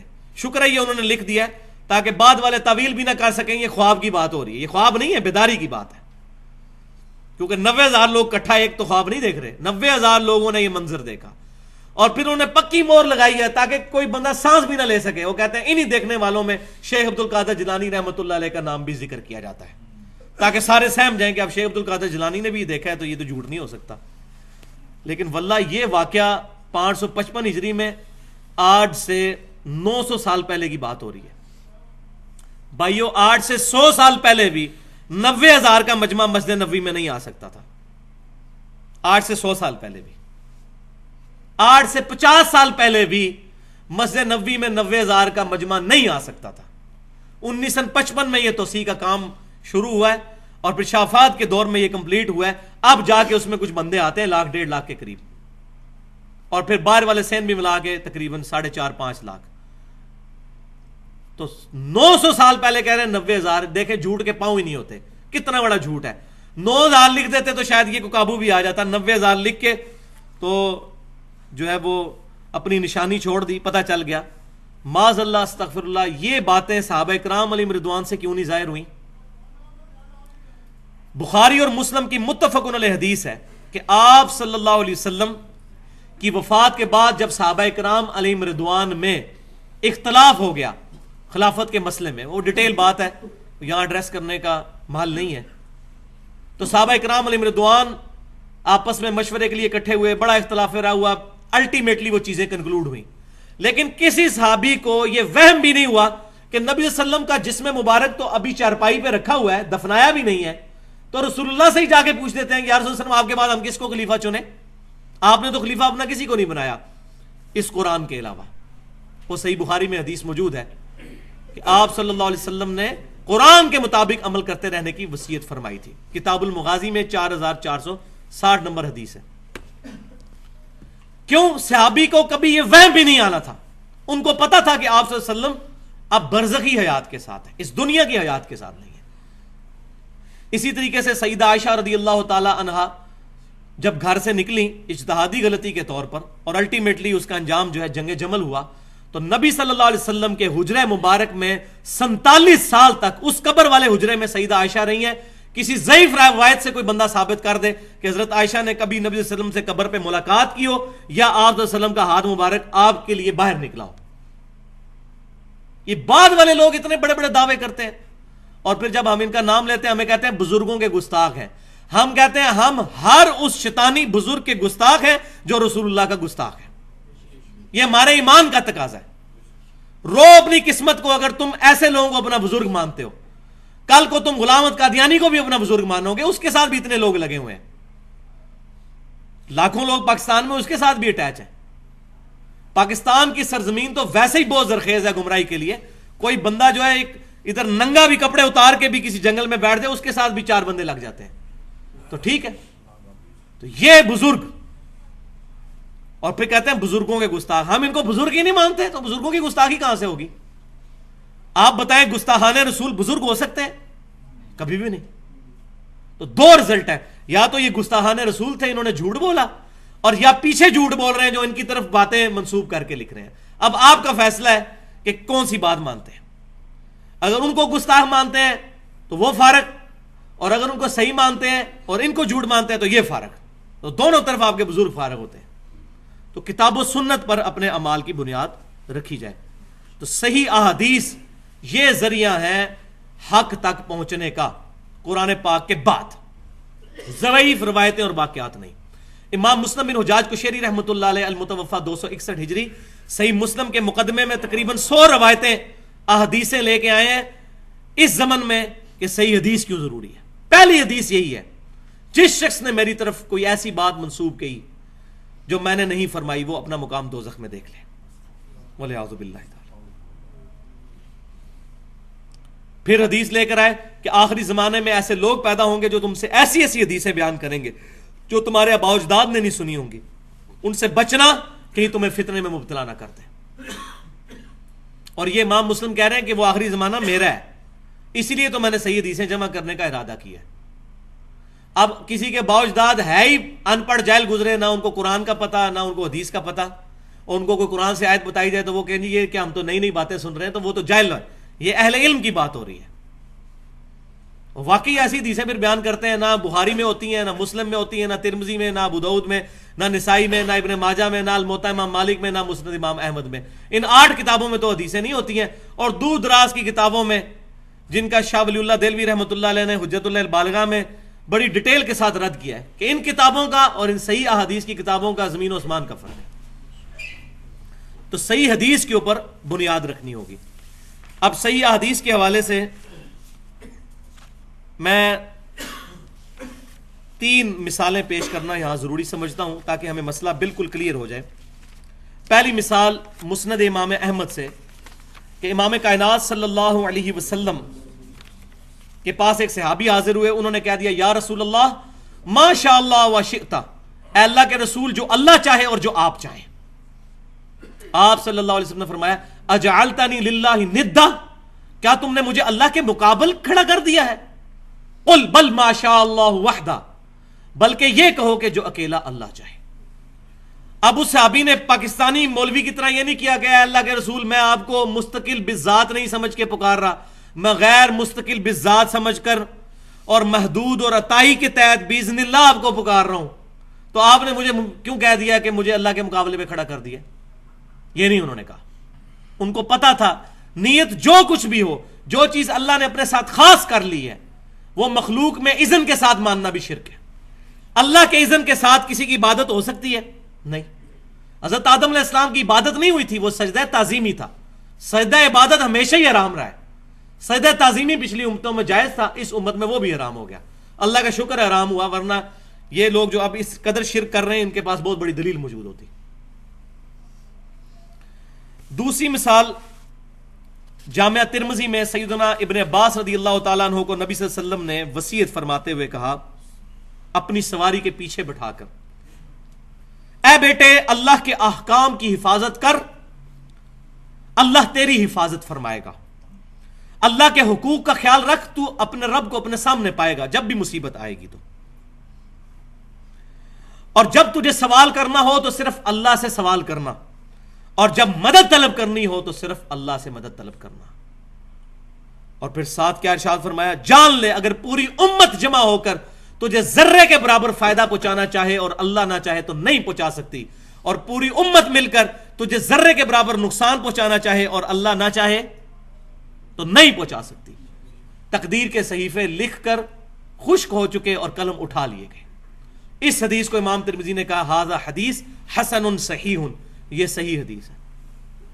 اب یہ حدیث کہ مدد صرف اللہ سے مانگنا، سوال صرف اللہ سے کرنا، صحابہ کرام کو اس کا مطلب پتا تھا کہ اس سے مراد ہے غائب میں مدد کے لیے، دعا کے لیے پکارنا.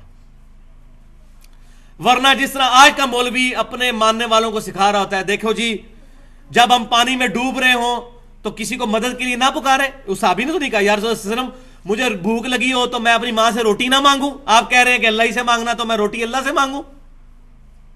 صحابی نے نہیں یہ گستاخی کی. پھر یہ بھی نہیں کہا یا رسول اللہ صلی اللہ علیہ وسلم مجبور انسان کوئی ہے وہ مدد کے لیے جو ہے وہ کسی کے پاس پیسے روپے لینے کے لیے نہ جائے، اللہ کو پکارنا شروع کر دے. ان کو پتا تھا کہ ظاہری اسباب اور چیز ہے، دعا کرنا اور چیز ہے. یہ آج کے گستاخ لوگوں نے یہ مسئلے جو ہیں وہ گھڑے ہوئے ہیں. اور تیسری مثال جو میں نے پچھلی دفعہ بھی دی تھی، بخاری اور مسلم کی متفق علیہ حدیث ہے، جب 70 صحابہ کو دھوکے سے شہید کیا گیا تو انہوں نے دعا کی، اے اللہ ہمارے نبی کو ہمارے حال کی خبر کر دے. انہوں نے نہیں کہا یا رسول اللہ انظر حالنا، حضور صلی اللہ علیہ وسلم دنیا میں موجود ہے اور وہ کہہ رہے ہیں اے اللہ ہمارے نبی کو ہمارے حال کی خبر کر دے. یہ حضور کی تربیت تھی، ان کو پتا تھا رسول اللہ کو پکارا تو شرک ہو جائے گا. تو چاہے جائے کہ آج پکارنا کتنی بڑی گستاخی. تو پھر مصیبت اور پریشانی میں آپ صلی اللہ علیہ وسلم نے وظیفہ بھی تعلیم فرمایا. جامعہ ترمذی میں صحیح سند کے ساتھ، المستدرک الحاکم میں بھی موجود ہے. آپ صلی اللہ علیہ وسلم ہر مشکل، ہر پریشانی میں کہتے تھے یا حیو یا قیوم برحمتک استغیث، اے خود سے زندہ ہر چیز کو تھامنے والے، میں تیری رحمت کا سوال کرتا ہوں، تیری مدد کا سوال کرتا ہوں تیری رحمت کے ساتھ. یہ آپ صلی اللہ علیہ وسلم کی دعا ہوا کرتی تھی. صحیح بخاری میں موجود ہے، آپ صلی اللہ علیہ وسلم مشکل پریشانی میں حسبنا اللہ و نعم الوکیل کہا کرتے تھے. ہم نے اللہ ہی پر بھروسہ کیا، وہی بہتر کارساز ہے. جامعہ ترمذی میں حدیث موجود ہے، آپ صلی اللہ علیہ وسلم نے بہترین دعا تعلیم فرمائی، لا الہ الا انت سبحانک انی کنت من الظالمین. یہ حضرت یونس علیہ السلام کی دعا مانگو گے اللہ کبھی محروم نہیں لوٹائے گا. یہ آپ صلی اللہ علیہ وسلم نے ارشاد فرمایا. لیکن تمام کے لیے ذکر و درود شرط ہے. جامعہ ترمذی میں حدیث ہے کہ ذکر و درود جو ہے یہ دعاؤں کی قبولیت کا ذریعہ ہے. ایک بہت لمبی حدیث کا خلاصہ یہ بنتا ہے کہ جو شخص اللہ کا ذکر اور نبی صلی اللہ علیہ وسلم پر درود شریف پڑھ کر اللہ کی طرف متوجہ ہوتا ہے تو آپ صلی اللہ علیہ وسلم نے اس کے لیے فرمایا سل تعطا، مانگ تجھے دیا جائے گا، مانگ تجھے دیا جائے گا. تو یہ ہمارا دوسرا ٹاپک بھی کنکلوڈ ہوا. اب آخری حصہ آج کا، تقریباً اب پیچھے 20 منٹ باقی ہیں، تو یہ انشاءاللہ امید ہے کہ کور ہو جائے گا ہمارا ان 20 منٹوں کے اندر. یہ بہت امپورٹنٹ ٹاپک ہے جو اب ڈسکس ہونے جا رہا ہے اور آج کے دور کا بہت بڑا مسئلہ ہے. یہ اس کی بنیاد کے اوپر لوگ گمراہی کے اندر گھرے ہوئے ہیں، اور وہ یہ ہے کہ کیا کلمہ گو مسلمان بھی شرک کر سکتا ہے؟ لوگ کہتے ہیں دیکھیں جی، ایک طرف کہتے ہیں کلمہ گو ہے، کلمہ پڑھ لیا، اب اس کو مشرک بھی کہتے ہیں. یہ کیسے ہو سکتا ہے کہ کوئی بندہ کلمہ پڑھے اور وہ شرک بھی کرے؟ واقعی ہم بھی کہتے ہیں یہ کیسے ہو سکتا ہے؟ جس نے صحیح کلمہ پڑھا ہوا ہے وہ شرک تو نہیں کر سکتا، اور جس کو کلمے کا مطلب ہی نہیں پتا وہ تو ضرور شرک کرے گا. میں نے پچھلی دفعہ بھی بتایا تھا، نبی صلی اللہ علیہ وسلم کے مبارک دور میں کاتب وحی جو ہے مرتد ہو گیا تھا. بخاری اور مسلم کی متفق علیہ حدیث ہے. اس کو دفناتے تھے، زمین باہر پھینک دیتی تھی. حضور کے زمانے کے اندر وہ مشرک ہو گیا تھا، آپ کا صحابی تھا، ایمان تو لایا تھا، کاتب وحی تھا، وہی لکھا کرتا تھا. یہ بہت بڑی اریہ مثال ہے، اس کے بعد کوئی گنجائش نہیں رہتی. حضور صلی اللہ علیہ وسلم دنیا میں موجود ہے اور وہ بندہ مشرک ہو گیا، عیسائی ہو گیا. حضرت عیسیٰ علیہ السلام کو اللہ کا بیٹا ماننا شروع کر دیا اس نے. تو یہ ایک چھوٹی مثال بھی بہت تھی، لیکن اب میں ٹیکنیکلی اس ایشو کو ایڈریس کروں گا تاکہ یہ مسکنسیپشنز اس معاملے میں دور ہوں. تو سب سے پہلے سورۃ الانعام کی آیت نمبر 82. اب میں وہ دلائل نہیں پیش کروں گا کہ جس میں دو طرف مطلب نکل سکتے ہیں، تو وہ کمزور دلائل کو پکڑ کے جواب دینے کی کوشش کرتے ہیں. میں وہ مضبوط دلائل انشاءاللہ پیش کروں گا اللہ کی مدد سے جس کا جواب نہیں ان کے پاس ہوگا، جو شیطان کے ہتھے چڑھے ہوئے ہیں. سورۃ الانعام آیت نمبر 82. بسم اللہ الرحمن الرحیم. الذین آمنوا ولم یلبسوا ایمانہم بظلم اولئک لہم الامن وہم مہتدون. وہ لوگ جو ایمان لائے پھر ایمان لانے کے بعد اپنے ایمان میں شرک کو شامل نہیں کیا، وہی لوگ قیامت والے دن امن میں ہوں گے، وہی لوگ ہدایت یافتہ ہیں. ایمان لانے کے بعد شرک نہیں کیا. اس کا شان نزول صحیح بخاری اور مسلم کی متفق علیہ حدیث کے اندر موجود ہے. عبداللہ بن مسعود رضی اللہ تعالیٰ عنہ کہتے ہیں جب یہ آیت نازل ہوئی ہم بڑے پریشان ہوئے کہ یا رسول اللہ صلی اللہ علیہ وسلم، اس آیت میں آیا کہ جو شخص ایمان لایا اور ایمان لانے کے بعد اپنے ایمان میں ظلم کو شامل نہ کیا تو وہ شخص قیامت والے دن امن میں ہوگا, ہدایت پر ہوگا, تو یہ ظلم کا جو لفظ آیا ہے, ظلم تو عام معنوں میں تو گناہ میں آتا ہے. ربنا ظلمنا انفسنا, اے رب ہمارے ہم نے اپنی جانوں پر ظلم کیا, گناہ کیا. تو یا رسول اللہ صلی اللہ علیہ وسلم کیا قیامت والے دن کوئی بھی امن میں نہیں ہوگا؟ کیونکہ کوئی شخص ایسا نہیں جس سے گناہ نہ ہو. تو آپ صلی اللہ علیہ وسلم نے سورہ لقمان کی آیت نمبر 13 ارشاد فرمائی اور فرمایا ان الشرک لظلم عظیم, بے شک شرک سب سے بڑا ظلم ہے. یعنی اس آیت میں شرک ہے مراد ظلم سے, عام گناہ نہیں. جو شرک کرے گا ایمان لانے کے بعد, ایسے شخص کو پھر امن نہیں ملے گا. تو آپ صلی اللہ علیہ وسلم کی اس تشریح سے یہ بالکل بات ثابت ہو گئی کہ ایمان لانے کے بعد بھی جو شرک سے بچے گا اسی کو قیامت والے دن امن اور ہدایت ملے گی, اور کسی کو نہیں ملے گی.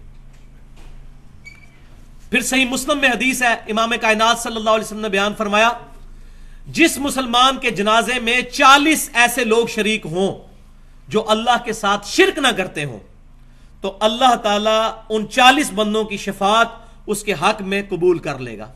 یعنی وہ جب جنازہ پڑھیں گے اللہ تعالیٰ ان کی مغفرت کر دے گا اس بندے کی, اگر 40 ایسے بندے ہوں جو شرک نہ کرتے ہوں. تو بھائیو, اگر شرک ختم ہو چکا ہے تو نبی صلی اللہ علیہ وسلم کو یہ بات کہنے کی ضرورت ہی نہیں ہے. وہ جس حدیث سے یہ سہارا لیتے ہیں نا, وہ حدیث میں اینڈ پہ میں بیان کروں گا اور اس کا مفہوم بھی بیان کروں گا, اس حدیث کا مطلب کیا ہے. ابھی صرف یہ دلائل سنتے جائیں.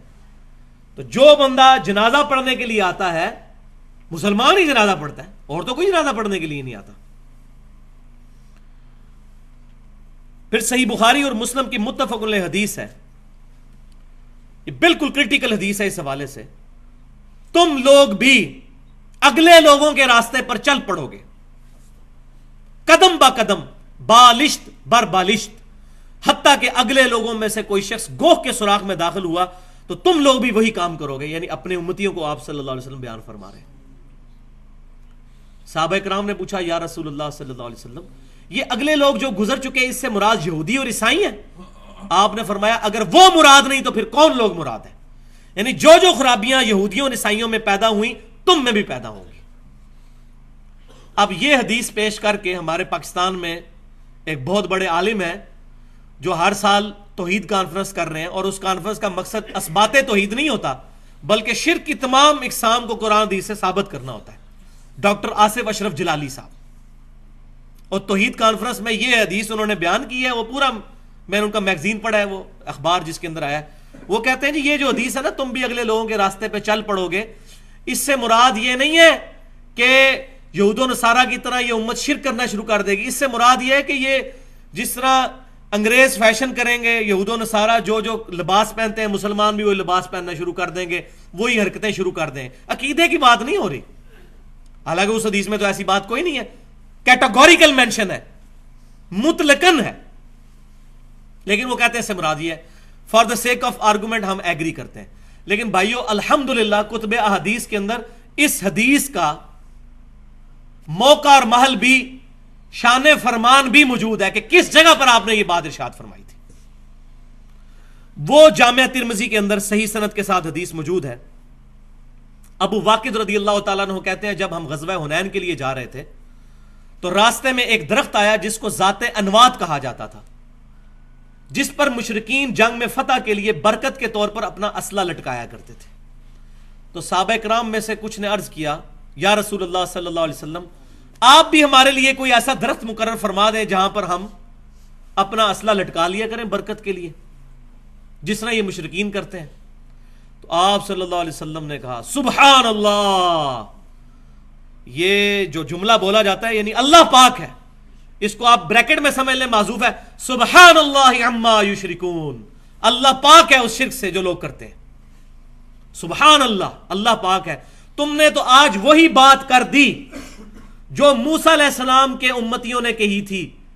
سورۃ الاعراف آیت نمبر 138 آپ صلی اللہ علیہ وسلم نے تلاوت فرمائی کہ جب ان کی قوم ایک ایسی جگہ سے گزری جہاں لوگ بتوں پر اعتکاف کیے ہوئے بیٹھے ہوئے تھے, تو انہوں نے کہا اے موسیٰ علیہ السلام آپ ہمارے لیے بھی کوئی اس طرح کا بت بنا دیں جس پر ہم بیٹھ جایا کریں عبادت کے لیے.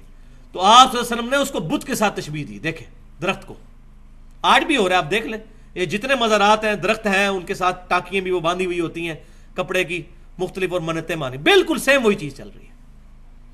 تو آپ صلی اللہ علیہ وسلم نے فرمایا کہ تم نے وہی بات کر دی جو موسیٰ کے لوگوں نے کی تھی. موسیٰ علیہ السلام دنیا میں موجود تھے.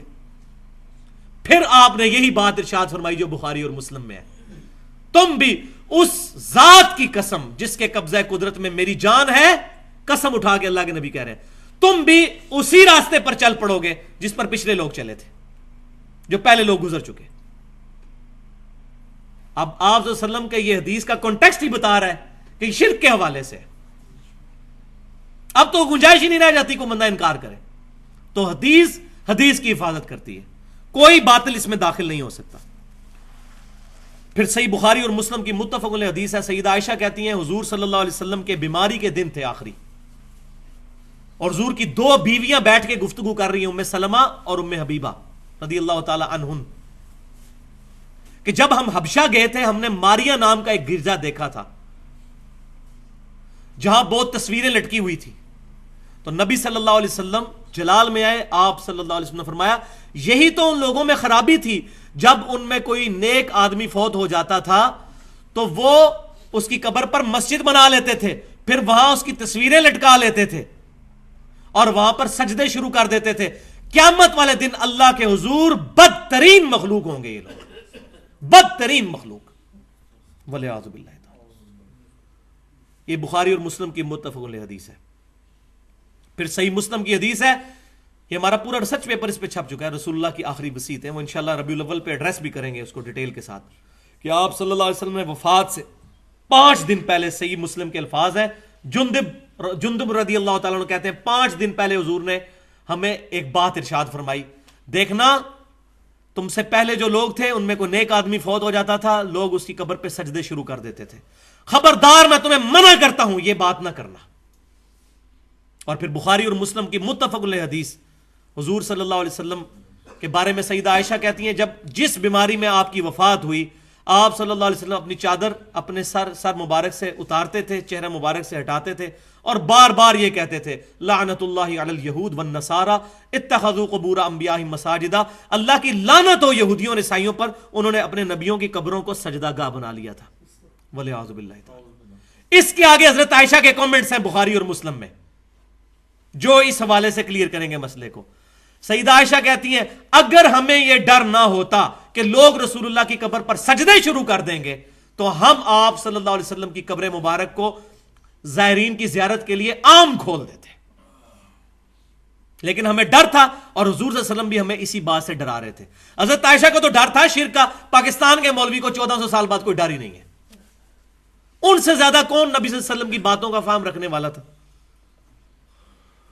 پھر مسند امام احمد کے اندر صحیح سند کے ساتھ حدیث موجود ہے, نبی صلی اللہ علیہ وسلم نے دعا فرمائی اللہم لا تجعل قبری وثنا یعبد, اے اللہ میری قبر کو وہ بت نہ بننے دینا کہ لوگ اسے پوجنا شروع کر دیں, والعیاذ باللہ تعالی. وثن کا لفظ بت نہ بننے دینا, یعنی جس کو پوجا جائے گا وہ بت ہے, چاہے قبر ہو یا پتھر ہو یا درخت ہو, میری قبر کو بت نہ بننے دینا.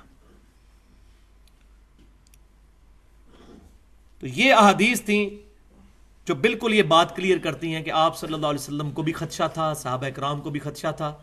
پھر صحیح بخاری کے اندر نبی صلی اللہ علیہ وسلم کا یہ فرمان بھی موجود ہے, دیکھنا میری شان کو اس طرح بلند نہ کرنا جس طرح عیسائیوں نے, نصارہ نے اپنے نبی کی شان کو بلند کر دیا تھا. میں اللہ کا بندہ اور اس کا رسول ہوں, مجھے اللہ کا بندہ اور اس کا رسول ہی کہنا. آپ صلی اللہ علیہ وسلم کو کیوں ٹینشن تھی, وہ آج پتہ چل رہا ہے ہمیں, جب ہمیں مسجد سے سننے کو ملتا ہے نور من نور اللہ, اللہ کے نور میں سے نکلا ہوا نور, اور اللہ کہہ رہا ہے لم یلد ولم یولد, اللہ میں سے نہ کوئی نکلا نہ اللہ کسی میں سے نکلا.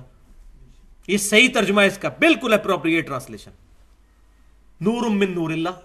وہی یہود و نصارہ والے کام شروع ہو گئے یہاں پر بھی, اللہ تعالی ہمیں محفوظ کرے. اب ہم اس آخری بات کی طرف آتے ہیں کہ یہ امت خوش نصیب امت ہے اس حوالے سے کہ اللہ تعالیٰ نے اس امت کے ایک گروہ کو قیامت تک کے لیے شرک سے محفوظ کر دیا, ایک گروہ کو. وہ جو حدیث پیش کرتے ہیں وہ اب آپ سن لیں. صحیح بخاری اور مسلم کی متفق علیہ حدیث ہے کہ آپ صلی اللہ علیہ وسلم نے غزوہ احد کے جو شہداء تھے ان پر 8 سال کے بعد نماز جنازہ پڑھی, اپنی وفات سے چند دن پہلے قبر پہ جا کے. پھر آپ صلی اللہ علیہ وسلم نے وہاں ایک خطبہ دیا جس میں آپ صلی اللہ علیہ وسلم نے فرمایا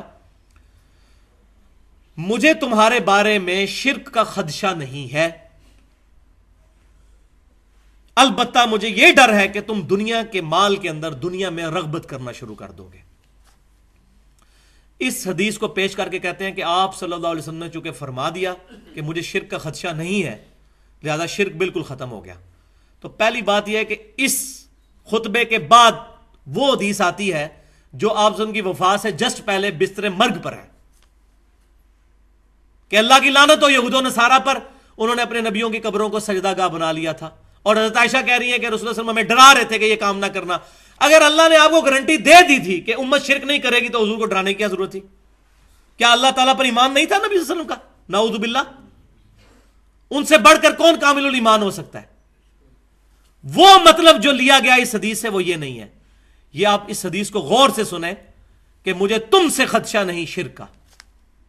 یہ پرٹیکولر خطاب ہے اس گروہ کے ساتھ جو گروہ قیامت تک شرک سے محفوظ رہے گا. اس زمانے میں وہ گروہ صحابہ کرام پر مشتمل تھا, اور پھر قیامت تک انہی کے پیٹرن پر مان علیہ و اصحابی کے تحت ایک گروہ شرک سے محفوظ رہے گا. صحابہ کرام علیہم رضوان اس زمانے میں اس امت کے ریپریزنٹیٹو تھے, اس وقت کوئی فرقے نہیں بنے ہوئے تھے. پھر انہی کے پیٹرن پر ایک گروہ قیامت تک حق پر قائم رہے گا. اور یہ میں بات اپنی طرف سے نہیں کر رہا, یہ بخاری اور مسلم کی متفق علیہ حدیث ہے کہ آپ صلی اللہ علیہ وسلم نے فرمایا میری امت کا ایک گروہ قیامت تک حق پر قائم رہے گا, کوئی نقصان پہنچانے والا ان کو نقصان نہیں پہنچا سکے گا, وہ غالب رہیں گے علمی دلائل کے اوپر, ویسے نہیں علمی دلائل کے اوپر, حتیٰ کہ قیامت آ جائے گی. ایک گروہ, اس ایک گروہ کے بارے میں بشارت ہے وہ شرک نہیں کرے گا. بنی اسرائیل میں تو سارے کے سارے گروہ شرک میں مبتلا ہو گئے, لیکن یہ امت توحید ہے, اس کا ایک گروہ قیامت تک حق پر قائم رہے گا. اور یہی جو حدیث بخاری اور مسلم کی ہے, اس کا بھی آپ شان ارشاد اگر پڑھ لیں سنن ابی داؤد کے اندر, اس کے اندر موجود ہے پوری حدیث, ترمذی میں بھی ابو داؤد میں بھی, کہ نبی صلی اللہ علیہ وسلم نے فرمایا قیامت اس وقت تک قائم نہیں ہوگی جب تک میری امت میں سے کچھ قبائل مشرکین میں سے نہ جا ملے اور دوبارہ سے بتوں کی پوجا نہ شروع کر دیں. یہ واضح الفاظ. پھر آپ ساتھ ہی فرما رہے ہیں بتوں کی پوجا شروع ہو جائے گی, اور میرے بعد 30 جھوٹے دجال پیدا ہوں گے جن میں سے ہر شخص یہ دعویٰ کرے گا میں اللہ کا نبی ہوں, حالانکہ انا خاتم النبیین لا نبی بعدی, میں خاتم النبیین ہوں, میرے بعد کوئی نبی نہیں. اور پھر آپ نے فرمایا اس کے بعد کہ میری امت کا ایک گروہ قیامت تک حق پر قائم رہے گا, کوئی نقصان پہنچانے والا اس کو نقصان نہیں پہنچا سکے گا. اب اس آیت اس حدیث کا بھی شان ارشاد پتہ چل گیا کہ کس موقع پہ آپ نے فرمایا تھا. پہلے آپ نے ذکر کیا کہ امت میں اس طریقے سے لوگ مشرکین کے ساتھ ملیں گے, بتوں کی پوجا شروع کریں گے, لیکن ایک گروہ بچ جائے گا. تو پتہ چل گیا. سنن ابی داؤد کے اندر حدیث ہے کہ آپ صلی اللہ علیہ وسلم نے فرمایا کہ 72 فرقے میری امت کے دوزخ میں جائیں گے. تو دوزخ میں کیوں جا رہے ہوں گے؟ وہ مسلمانوں کے فرقے, غیر مسلموں کو چھوڑ دیں. قادیانی فرقہ کہاں سے نکلا ہے؟ مسلمانوں میں سے. حلولیہ کہاں سے نکلے ہیں؟ مسلمانوں میں سے بھی. یہ لوگ شرک نہیں کر رہے. تو یہ حدیث بالکل آؤٹ آف کنٹیکسٹ پیش کی جاتی ہے. اس کا مفہوم صرف یہ ہے کہ میری امت ایز اے ہول پوری امت گمراہ نہیں ہوگی جس طرح بنی اسرائیل ہو گئی تھی. ایک گروہ یہاں پر حق پر قائم رہے گا. اور وہ المستدرک للحاکم میں صحیح سند کے ساتھ حدیث موجود ہے. آپ صلی اللہ علیہ وسلم نے فرمایا کہ میری پوری امت کبھی بھی گمراہی پر جمع نہیں ہوگی, کبھی بھی ایسا نہیں ہوگا. ایک گروہ اختلاف کرتا رہے گا, ضرور حق پر قائم رہے گا. تو یہ جو حدیث ہے بخاری اور مسلم کی کہ مجھے تم سے شرک کا خدشہ نہیں, اس کی تفسیر جو محدثین نے کی ہے, بریلوی دیوبندی اہل حدیثوں نے نہیں, شیعوں نے نہیں, محدثین نے. ابن حجر اسقلانی رحمۃ اللہ علیہ المتوفا 852 ہجری, اور علامہ بدر الدین عینی رحمۃ اللہ علیہ المتوفا 855 ہجری, آج سے تقریباً 600-700 سال پہلے ان لوگوں نے اس حدیث کی شرح میں لکھ دیا کہ اس سے مراد یہ نہیں ہے کہ پوری امت شرک نہیں کرے گی, اس سے مراد ایک گروہ ہے. ورنہ ہم نے امت میں دیکھا ہے کتنے لوگ مشرک بھی ہوئے ہیں.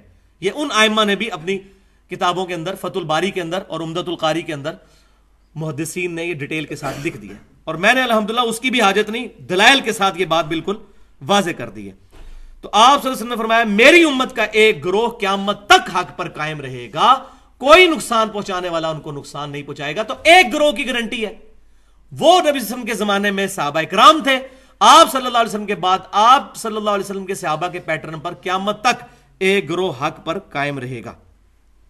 اور یہاں وہ بھی حدیث سن لیں, یہ جو حدیث ہے کہ میری امت کے 72 فرقے دوزخ میں جائیں گے, سنن ابی داؤد میں, اس کے ساتھ الفاظ موجود ہیں کہ میری امت میں ایسے لوگ پیدا ہوں گے جن کے اندر بدعتیں اس طرح داخل ہو جائیں گی جیسے باولا کتا کسی کو کاٹ جائے اور اس کا زہر اس کے ریشے ریشے میں پہنچ جائے، ایسی میری امت کے اندر بدعتیں داخل ہو جائیں گی.